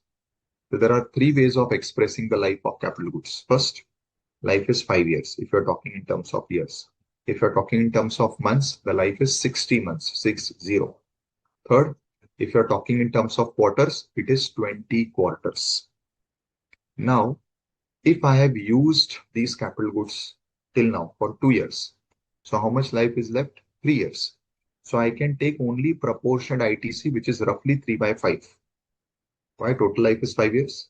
I've already used 2, so I cannot take off that 2. Balance is 3. Today I can take 3 by 5 of the ITC, which is there on these capital goods. This is what is the provision. Similarly, again, I am a registered dealer, but my items are exempted goods or services. I am a registered dealer dealing in exempted goods or services. Now, because of change in notification, my goods or service now becomes taxable. Again, as a exempt dealer, since my output was exempt, I was not taking ITC, I could not take ITC, but now my output is becoming taxable. In such cases, today, I will be eligible to take ITC. Again, for my stock of inputs, I will take full ITC. For whatever is in my capital goods, I can take proportionate ITC. Correct? Anil, I'll answer your question in a while. We'll come to that point. So when we come to that point, I'll answer your question. Right now, we are in a different scenario. I don't want to mix this with your question. So students, this is what is section 18, one part dealing with. There are multiple parts in 18. This is the first part, which covers broadly 4 scenarios. In 4, first 2 are same. You are unregistered, becoming registered. How? Compulsory registration, voluntary registration. Here, you can take ITC of whatever inputs are lying in stock, but you cannot take ITC of capital goods lying with you. Second scenario is you are a registered composition dealer, now becoming a regular dealer. Next is you are a registered dealer dealing in exempted goods service. Now your goods service have become taxable. In both these scenarios, you are allowed to take ITC of both items, stock of inputs plus whatever is in capital goods. Inputs, whatever is lying, you can take full ITC. Capital goods, whatever is lying, you will take proportionate ITC. I hope this is understood and clear. Correct? Anybody has any questions?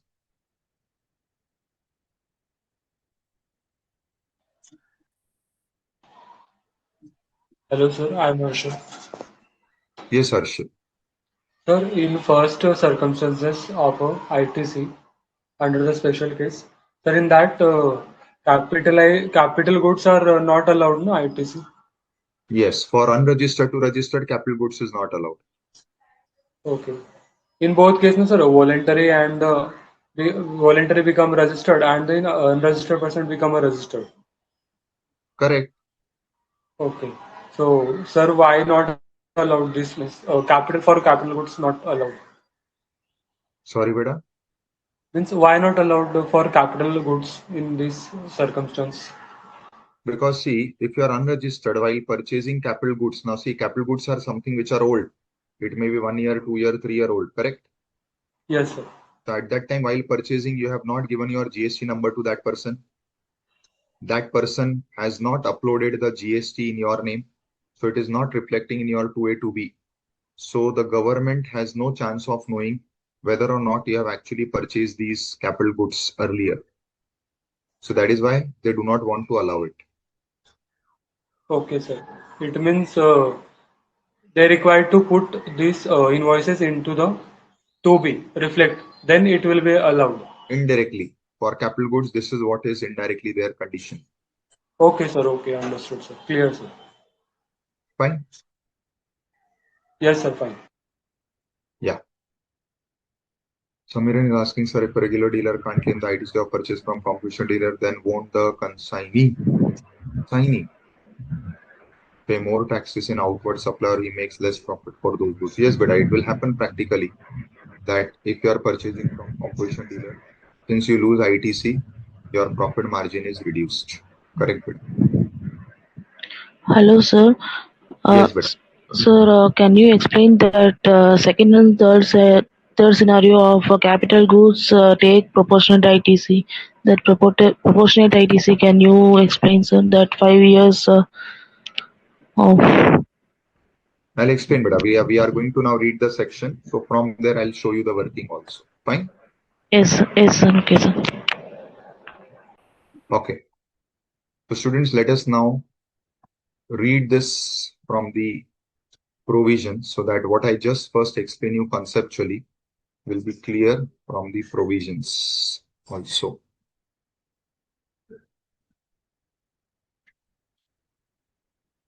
Now see, first scenario.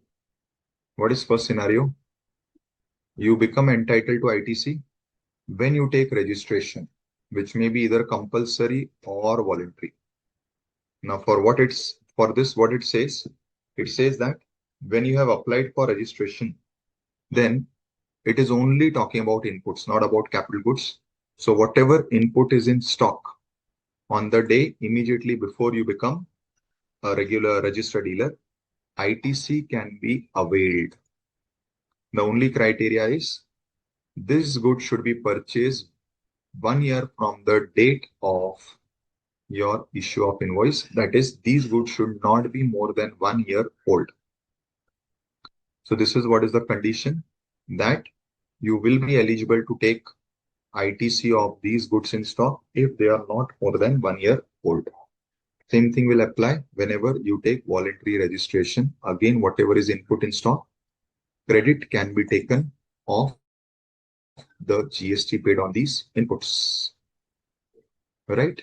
Now we come to the second part. Now in second part, you are already a registered person, but you were a composition dealer and now you want to switch to regular scheme. Now in this case, both inputs and capital goods, both which are lying with you immediately preceding the date on which this change happens, you are eligible to take ITC. Now for capital goods, they are saying that you have to take proportionate ITC. How proportionate? They are saying that ITC on capital goods will be reduced by 5% per quarter. Correct? Now you'll say, sir, how this 5% has come? So please understand, your life is 5 years. 5 years means how many quarters? 20 quarters. Now, if let us say ITC is rupees 100, for example, then if you divide it by 20 quarters, per quarter, how much ITC you get? You get 5 per quarter. So they have found out this as a percentage. So 5% per quarter multiplied by 20 quarters will make it 100. It means for every quarter, the ITC attributable to one quarter proportionately is 5%. Now, what does this point means? Let me take an example so you'll understand what is this proportionate calculation. So let us say I was a composition dealer. I purchased some machinery for rupees 1 crore, on which the GST paid at the rate of 18% is 18 lakhs. Now, since I was a composition dealer, I could not take the ITC of this. Now, after 3 quarters, I convert from composition to regular. So I've used this machine for 3 quarters. Now what it says, when you are converting from composition to regular, I will allow you ITC of capital goods, but how? Not fully, partly, proportionately. How will I find out how much ITC I will get? You can get ITC equal to total ITC minus ITC used. Not used. I think use will be sounding wrong. ITC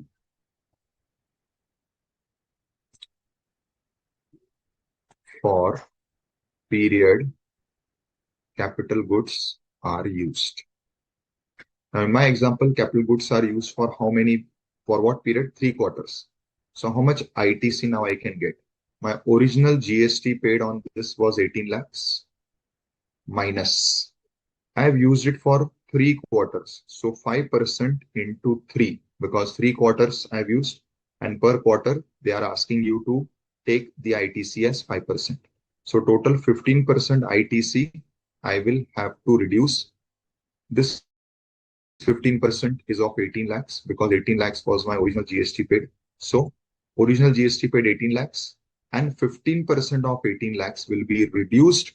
So the balance amount which is left after this reduction will be allowed to me as ITC. So how much will be left? It will be 15.3 lakhs. So I had originally paid 18 lakhs on these capital goods. Out of 18 lakhs, today I can take ITC of 15.3 lakhs because I cannot take the full ITC. Whatever is the ITC attributable for the period for which this capital goods are already used, that has to be subtracted. For finding out this subtraction amount, they are saying that assume per quarter, if 5% is the ITC attributable. So for whatever period you have used these goods, find out the ITC attributable to that period, subtract it from the original ITC amount. The balance is the amount which you can avail. Is this clear, students? Have you understood this part of capital goods?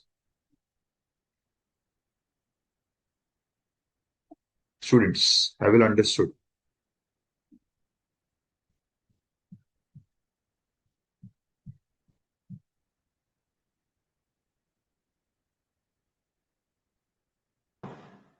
Yes, sir. Gaurav is asking, at the time we paid 18 lakhs, but at that time we don't have GST number. Sorry, Gaurav, you are missing one point. This particular point specifically requires that you are a registered person. So it means you are registered. and you are registered as a composition dealer. So you would have given your GST number to the supplier. Supplier would have uploaded this GST, but you were not taking the credit. So it is appearing in your 2A, 2B, but you have not taken the credit. Why? Because you are a composition dealer. But after 3 quarters, when you become a regular dealer, that amount which was appearing in your 2A, 2B as 18 lakhs, after subtracting this 15% of 18 lakhs, the balance amount now you will take in your ITC ledger. Correct, beta?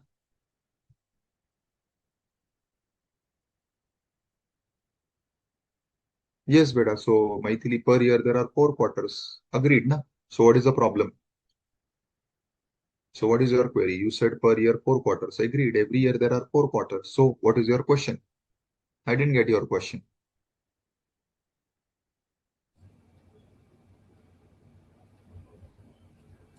Yes, Khushi. So, I will unmute you, or you can unmute yourself. I think you can directly unmute you and ask me. So, Maithili, beta, in my example, you have used it for 3 quarters only, na? Have you used it for the whole year? Maithili, in my example. In my example, the asset is used for 3 quarters, and after that you convert into regular. So that is why I've taken 3. If you have used the asset for whole year, I would have taken 4 quarters. Kushi, you may please unmute and ask your question, beta.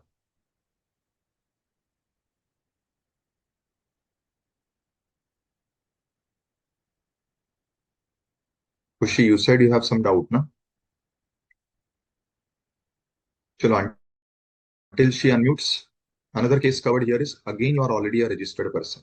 But now you are making exempt supplies. Now, since you are making exempt supplies, again, whatever you had purchased, you are not eligible to take ITC.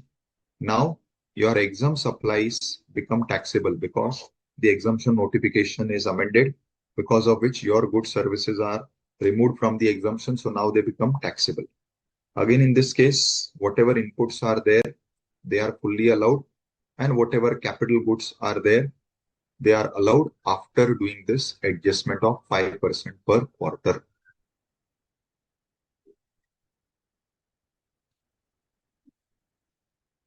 Okay, there is a specific request of repeating this in Hindi. So I'm just revising this whole section in Hindi. So section 18 क्या बोलता है बेटा? Section 18 बोलता है कि यहाँ पे ये 4 सिनारियोज दिए हैं, 1 2 3 4। 4 में से 2 सिनारियोज क्या है कि आप पहले अनरजिस्टर्ड थे और अब आप रजिस्टर्ड बने, जिसमें पहला सिनारियो है आपका कंपलसरी रजिस्ट्रेशन हुआ है, सेकंड सिनारियो है आपका वॉलंटरी रजिस्ट्रेशन हुआ है। दोनों केसेस में आप पहले अनरजिस्टर्ड थे तो आपने कोई भी आईटीसी नहीं लिया था। अब आज आप कन्वर्ट हो रहे हो रजिस्टर्ड में। अब जिस दिन आप कन्वर्ट हो रहे हो रजिस्टर्ड में, उस दिन आपके पास स्टॉक में जो भी इनपुट्स पड़े हैं, कैपिटल गुड्स नहीं, सिर्फ जो इनपुट्स पड़े हैं, उनके ऊपर जो आपने जीएसटी भरा था खरीदते वक्त, अब उसका आप आईटीसी ले सकते हो। एक ही कंडीशन है, ये इनपुट 1 साल से ज्यादा पुराना नहीं होना चाहिए। तो 1 साल के अंदर खरीदा हुआ जो भी इनपुट आपके पास स्टॉक में है, आप उसका आईटीसी ले सकते हो ऑन द बेसिस ऑफ कि आपने कितना परचेज के वक्त जीएसटी भरा है। थर्ड और फोर्थ सिनारियो में, थर्ड सिनारियो क्या है? आप एक रजिस्टर्ड पर्सन हो, पर कैसे रजिस्टर्ड हो? आपने कॉम्पोजिशन स्कीम का रजिस्ट्रेशन लिया है, अब आप कन्वर्ट हो गए रेगुलर स्कीम में। अब वापस, क्योंकि आप पहले कॉम्पोजिशन स्कीम में थे, आईटीसी नहीं ले रहे थे आप, अब आप क्योंकि रेगुलर में आ गए, अब आप आईटीसी ले सकते हो। तो आपको क्या करना है? जिस दिन आप ये कन्वर्ट कर रहे हो, उस दिन आपके स्टॉक में जो भी इनपुट्स पड़े हैं, उसका पूरा आईटीसी आप लोगे, और जो भी कैपिटल गुड्स पड़े हैं, उसका आप आईटीसी इस कैलकुलेशन के हिसाब से लोगे, जिसमें जितना पीरियड आपने ये कैपिटल गुड्स ऑलरेडी यूज कर लिया है एज अ कॉम्पोजिशन डीलर, उतने पीरियड का आपको एक प्रोपोर्शनल आईटीसी सब्ट्रैक्ट करके बचा हुआ आईटीसी मिलेगा। सेम थिंग जो थर्ड पॉइंट में दिया है, जब आप कॉम्पोजिशन से रेगुलर में शिफ्ट होते हो, वही सेम चीज कहां पे दी है? जब आप एग्जम्प्ट से टैक्सेबल में शिफ्ट होते हो। So when you are shifting from exempt to taxable, मतलब क्या? आप रजिस्टर्ड पर्सन हो, मगर आपका जो भी आउटपुट है वो फुल्ली एग्जम्प्ट है। अब वो फुल्ली एग्जम्प्ट है, तो आपको आउटपुट पे कोई टैक्स नहीं पे करना है। आउटपुट पे कोई टैक्स नहीं पे करना है, तो अभी भी आपको इनपुट टैक्स क्रेडिट नहीं मिल रहा था, मगर अब आपका प्रोडक्ट टैक्सेबल हो गया, तो अब आपको आउटपुट पे भी टैक्स भरना है और आगे से इनपुट क्रेडिट लेना है। पर आज जो आपके पास स्टॉक में ऑलरेडी इनपुट्स पड़े हैं, आप उसका क्रेडिट ले लो पूरा, और जो आपके पास आज स्टॉक में कैपिटल गुड्स पड़े हैं, उसका आप इस कैलकुलेशन के हिसाब से प्रोपोर्शनेट क्रेडिट ले लो. So this is what is section 18 saying for these four scenarios. In four scenario में एक बात कॉमन क्या है, पहले आप आईटीसी नहीं ले सकते थे. क्यों? या तो आप अनरजिस्टर्ड थे, या तो आप कॉम्पोजिशन डीलर थे, या तो आप फुल्ली एग्जाम सप्लाई कर रहे थे. और अब चेंज के बाद आप आईटीसी ले सकते हो. तो इन चारों में कॉमन क्या है, पहले आप आईटीसी के लिए एलिजिबल नहीं थे, अब आप एलिजिबल हो गए. तो जिस दिन आपका ये कन्वर्जन हुआ है, उस दिन स्टॉक में जो भी पड़ा है उसका आप आईटीसी ले सकते हो. This is what section 18 says. जिसमें पहले दो केसेस में केवल इनपुट का ले सकते हो, आगे वाले दो केसेस में इनपुट्स और कैपिटल गुड्स का ले सकते हो, और कैपिटल गुड्स का आपको प्रोपोर्शनेट लेना है. I hope this is clear now. मैं एक बेटा composition we are discussing right from day one and today also. Composition is a special scheme where small businesses register themselves. They are given the option that if they do not want to get into the detailed procedure of GST, of doing all invoices in detail, of doing all returns in details, and since they are small businesses, they are given an easy scheme of paying GST. That easy scheme of paying GST is composition scheme. We studied the details of composition scheme when we were dealing with the chapter of supply. Fine, Mahek? So composition tax, what they are referring to here is composition scheme. Gaurav, you are right. So when you are converting from unregistered to registered, how you will take ITC? You will make a stock statement and you have to upload this stock statement on the portal, and on the basis of this stock statement, you are given the ITC. Right, Gaurav? So you get the ITC on the basis of stock statement. Correct, students? I hope these scenarios are understood. So let us proceed. Now we go to the opposite scenario. So the next part of 18.4 is dealing with exactly opposite scenario. What is this opposite scenario? Now you are switching to composition scheme. That is, from regular, you are becoming composition dealer. First. Second. Where is the second one?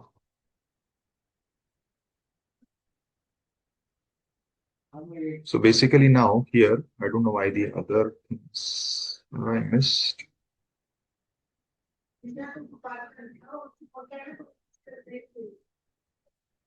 See, now the second part is the opposite of the first what we studied. Now in second part, you are converting from regular to composition or from taxable to exempt or from registered to unregistered. So now what is the second part? Presently you are registered. Now since your business has gone low, you want to surrender your registration and become unregistered because your turnover is very low, below the registration limit.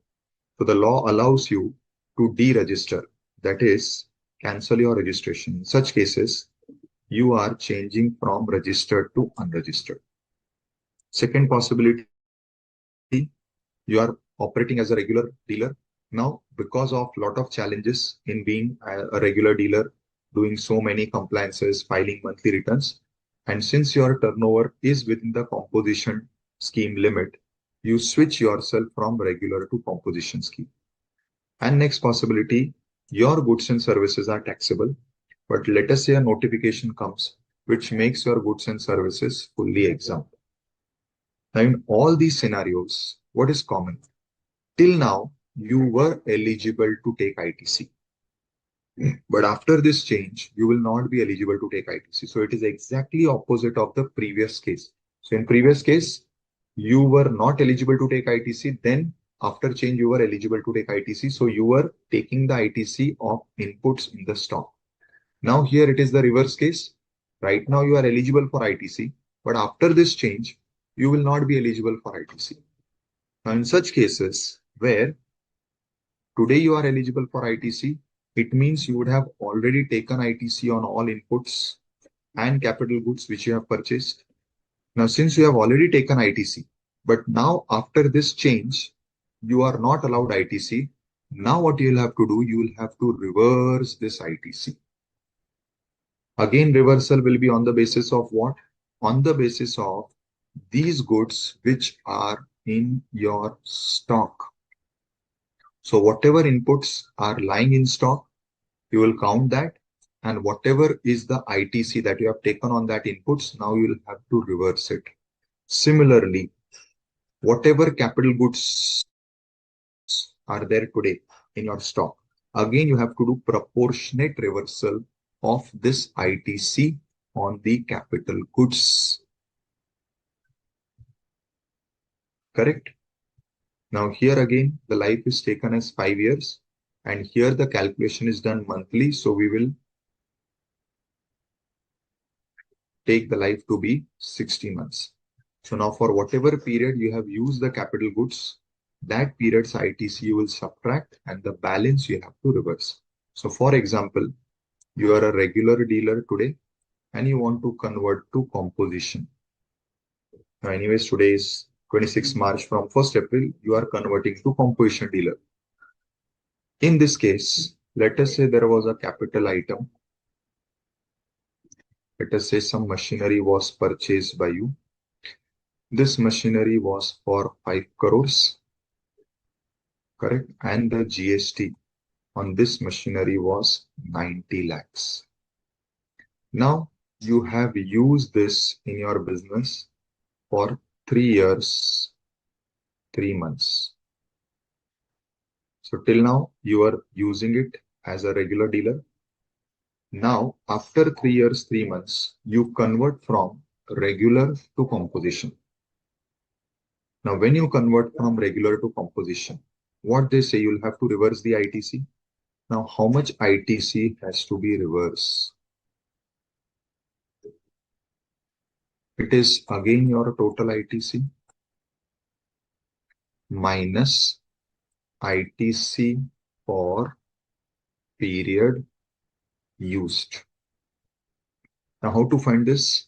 So in my example, I hope you understand how 60. So we say life is 5 years. 5 multiplied by 12 is 60. So in months, if you are saying the life is 5 years, in months it will be 60 months. So 90 lakhs total ITC divided by total life, 60 months, multiplied by the life for which the asset is already used. So this is your proportionate ITC, which will be which will be subtracted, and the balance ITC to be reversed will be. Has anybody done the calculation, or let me do the calculation myself?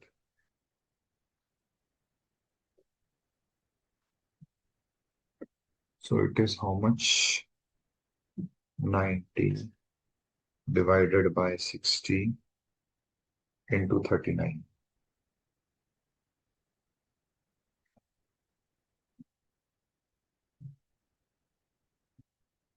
Correct. So it comes to 58.5. So 90 minus 58.5. So balance is 31.5 lakhs. This is ITC to be reversed. Correct, students? So how much proportionate ITC I have to reverse is 31.5 lakhs. Nikunj, here they are saying here, don't do the calculation quarterly, here do it monthly. So strangely, when it is availing ITC, at that time they are doing calculation quarterly. But when it is reversal of ITC, they are doing calculation monthly. But anyways, it will not change much because the life remains 5 years. But in the previous case, you are expressing it quarterly. Now in this case, you are expressing it monthly. Correct? Right. So again, different scenarios covered is registered becomes unregistered, a regular dealer becomes a composition dealer, or a person whose goods and services were taxable have now become fully exempt. Correct? But so even if they give quarterly, months, na? In every quarter there are 3 months, na? So you can count the number of months. Correct? Clear?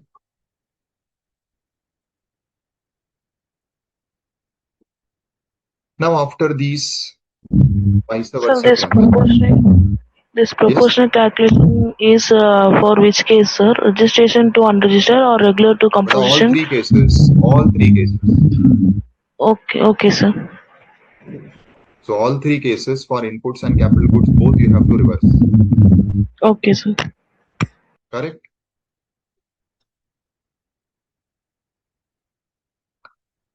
So after dealing with this vice versa cases, first is of availing ITC in 4 cases and second is of reversal ITC.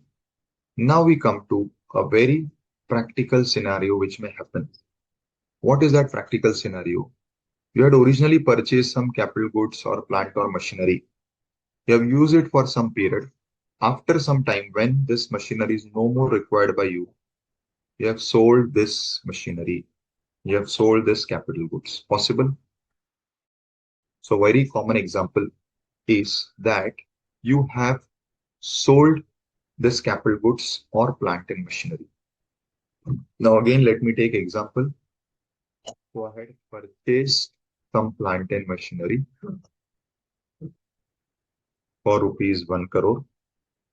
ITC taken on this is rupees 18 lakhs.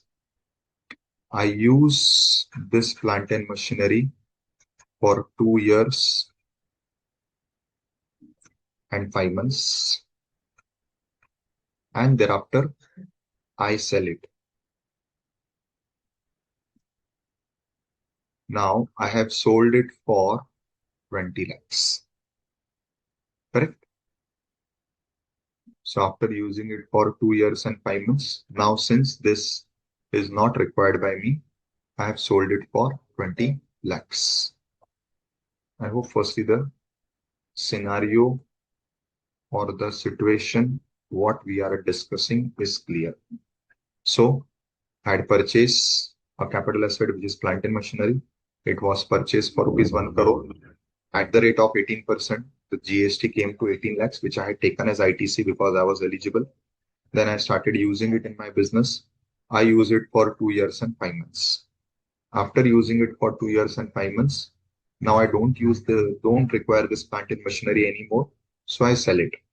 I have sold it for rupees 20 lakhs. Now what I have to do? I am covered in section 18(6), which requires that if I have sold my capital goods after using it for some time, then I need to pay an amount on this sale of machinery. Because I have made a sale, I have to pay an amount. But how much amount I have to pay? I have to make 2 calculations and I have to find out the higher of the 2. First amount is again the proportionate ITC. How this proportionate ITC I will get after reducing 5% per quarter. I have to find out this amount, which is the proportionate ITC. Second, I have to find out the tax on the sale value of these goods. So I've sold these goods. So definitely on this goods, there will be some tax on the sale value. I have to find out both these values and take whichever is higher. So let me find out one by one. So first is the proportionate ITC.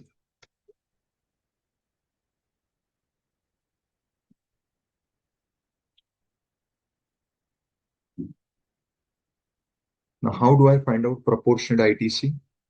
Again, the calculation is to be done ITC minus ITC for period used.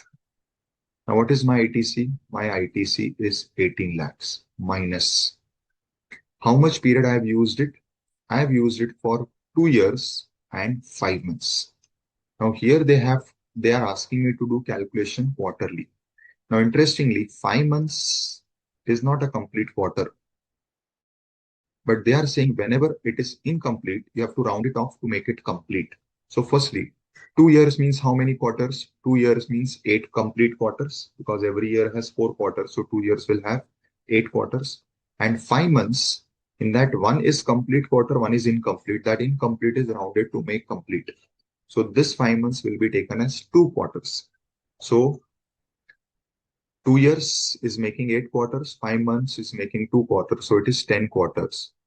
So 5% into 10 for the 10 quarters into 18 lakhs.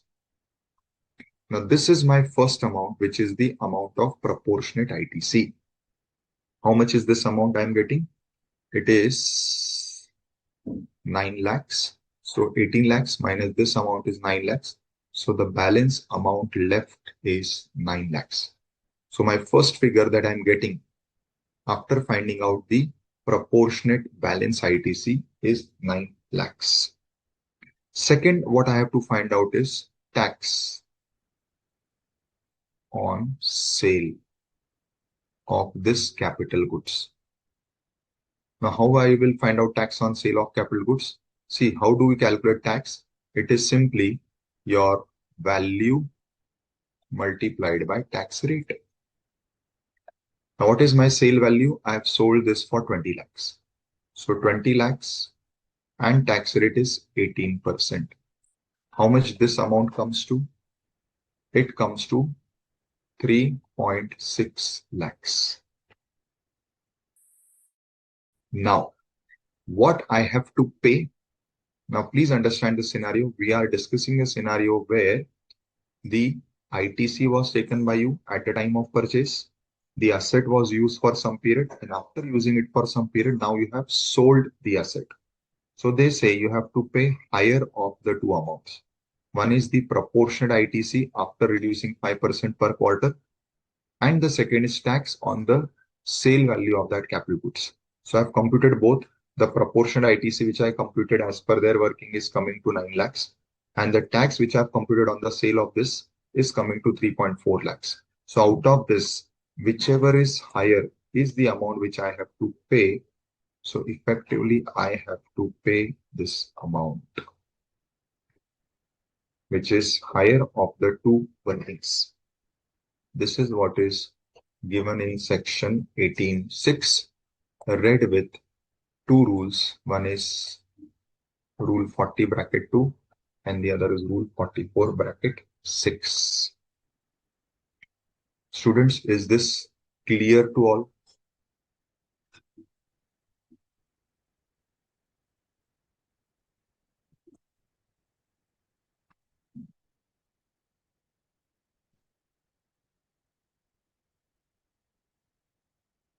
Anil, I am not getting your question, beta. Avijit, you can use both calculations, provided both calculations give same answer. But here now, if you would have done monthly calculation, your answer would have been different than what you are getting for quarterly. That is one small difference. Anil, beta, what you have asked, you'll have to explain me. I could not get the meaning of your question. What I have understood that when we are going to take ITC,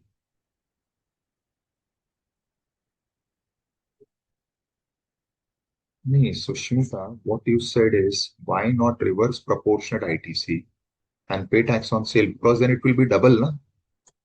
Because one is you're already reversing the proportionate ITC. Why you're reversing? Because out of 5 years, you have used it only for, let us say, 2 years and 5 months. So you want to reverse the proportionate ITC. Plus you are saying also pay the tax on sale value. So it will be double. So in fact, the law is kind on you. It is saying you pay one of the two, whichever is higher. Either the balance proportionate ITC for the balance life or the amount that you get on the sale price. Out of that, whichever is higher, that is what you pay. Paying both beta will be double. Na? You are reversing also credit and you are also paying. So it should have been, if I go by your logic, it should have been only paying on output and not reversing the credit. But if you are saying doing both, I personally do not favor this. It will be double taxation. Correct?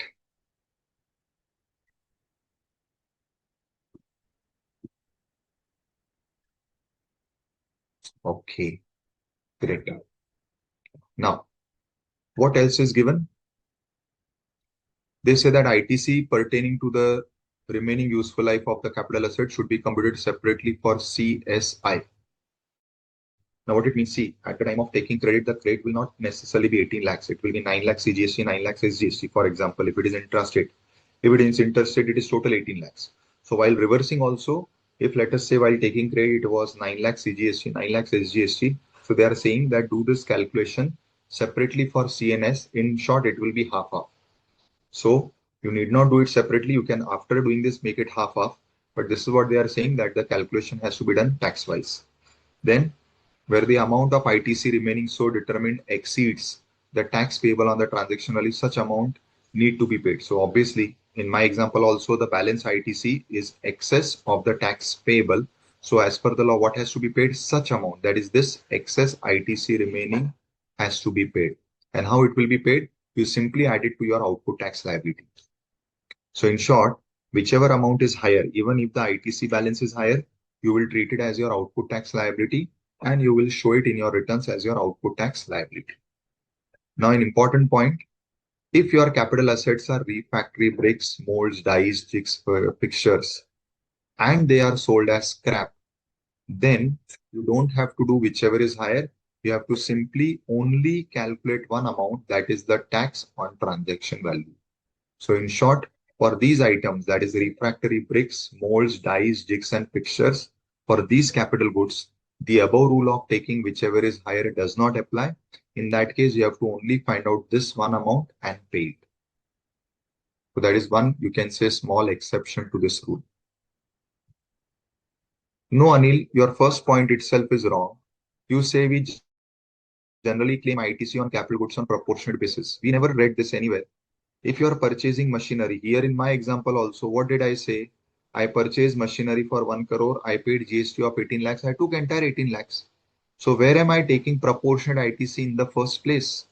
I take the full ITC in the first place, Anil.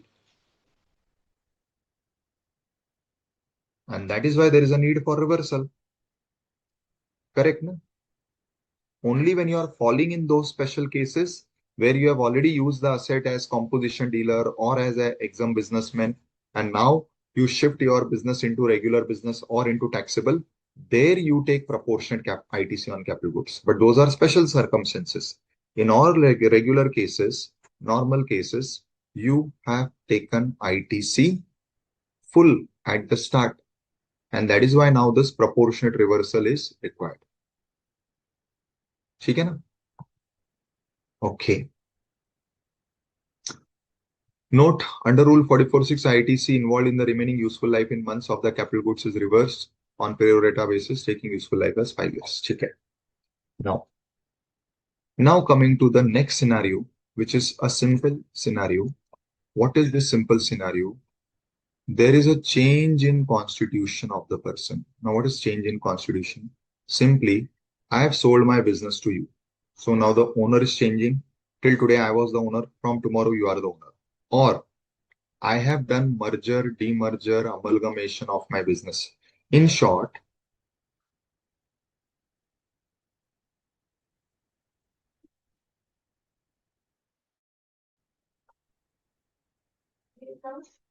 I have sold, I have transferred my entire business to another person.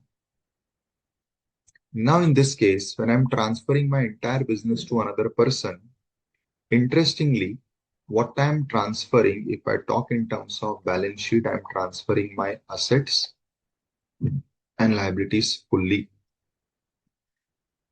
Now, what is the tax implication? Firstly, if you remember exemption chapter, transfer of business as a going concern is exempt.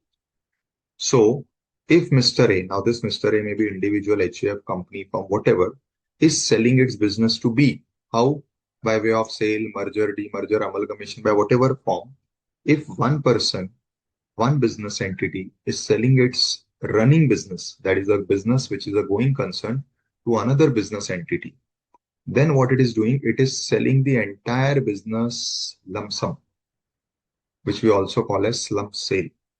Now, first rule in GST is sale of business lump sum, that is slump sale, as a going concern is exempt. So first point, this sale is exempt. Point one, clear. Now, if this sale is exempt, it means I don't have to pay any tax on the transfer of all these assets to you because this sale is exempt. Now the question comes, what if I have some ITC balance which is unutilized? So possible, because it is a running business, I may have some balance lying in my ITC ledger, which I was not able to utilize. I would have utilized in future, but now I've sold this entire business to you. Now this section says, section 18.3 says that whatever is my ITC which is remaining unutilized, I can transfer it to you.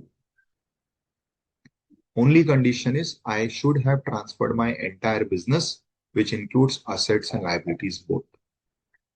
So it should not happen that I have transferred only assets. When I say transfer of business, it means entire business with all its assets and all its liabilities. Now, in such cases where I've transferred the entire business with all the assets and liabilities as a whole, then I can also transfer the ITC balance with me. This is what is section 18.3 saying. Is this clear to everyone, students?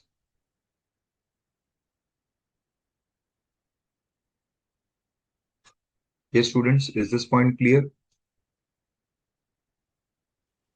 Yeah. Great. So students, we conclude today's session here.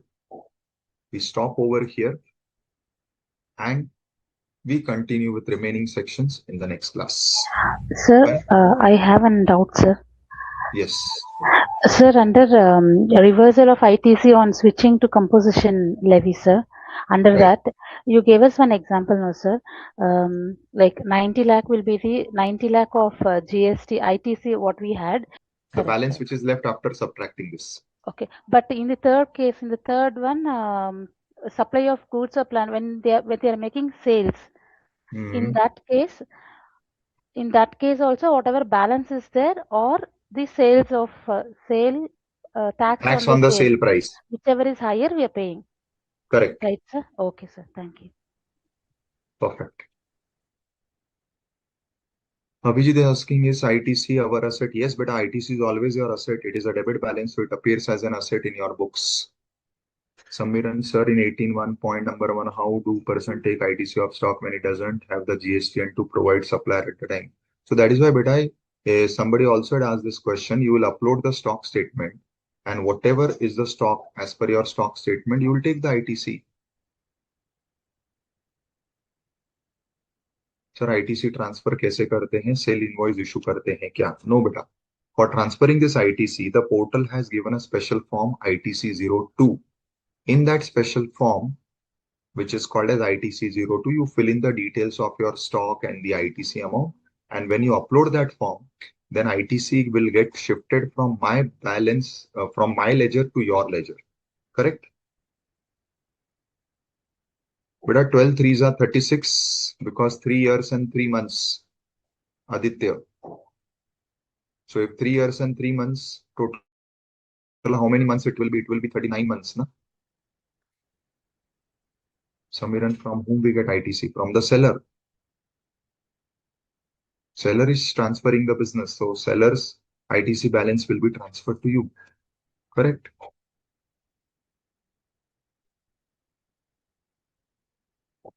This is fine. Samiran? Hello, sir. Yes. Can you explain point number 4, last point? Which last point, beta? Which Transfer point of number 4? items. Which point number 4? Section number 18, subsection 3. Transfer 18 of subsection ITC. 18 subsection 3. Yes, sir. Where is 18 subsection? Number Acha, this 4. one. Yes, sir. What is point number 4, beta? Transfer of ITC on account of change. But I just explained ना, आप अपना business किसी को बेच रहे हो, तो जब आप किसी को अपना पूरा बिजनेस बेचोगे, तो अगर आपके पास कुछ आईटीसी का बैलेंस पड़ा है, तो वो आईटीसी का बैलेंस भी आप उसको ट्रांसफर कर दोगे. That is the very simple point बेटा. Okay, आपको sir. क्या नहीं समझा इसमें? आप बिजनेस रन कर रहे थे तो आपके पास बुक्स में बैलेंस पड़ा होगा, चांसेस है आईटीसी का. Yes, sir. जब आप ये बिजनेस बेचोगे तो आप ये बैलेंस उसको ट्रांसफर कर सकते हो. This is what they are saying. Correct? Okay, sir. Thank you. या. I'm saying if person falls under regular registration, where the person need to give the stock and from whom he gets the ITC. Samiran, firstly tell me for which point you're asking this question, because now we have discussed multiple points. Kindly firstly link your question to a point so that I will be in a position to give you correct answer. So beta 18.1, if you are getting registered, nobody is going to transfer the ITC. It is your own stock. While purchasing the stock, you had paid the GST to the supplier, but you had not taken the ITC. Now you will file this ITC02 form. Along with that, you will give the stock details and you will mention in that, in this item which is in my stock, I had paid so much GST. Once you file this form, the portal puts that much amount in your input tax credit ledger. So that amount gets added to your input tax credit ledger. Yes, Sridhar, correct. Gaurav, in case of death of proprietor, the legal heir of the proprietor will be filling the form and transferring the business. Correct, Gaurav?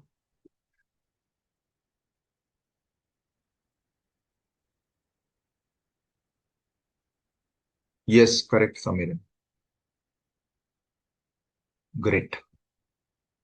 So thank you, students. Thank you very much. Today's session was technical, but I'm sure you all were able to get a grip on that. So we complete this in the next class, and then we take up more practical questions which you expect in your exams. Fine. Till then, thank you. Take care. Good night.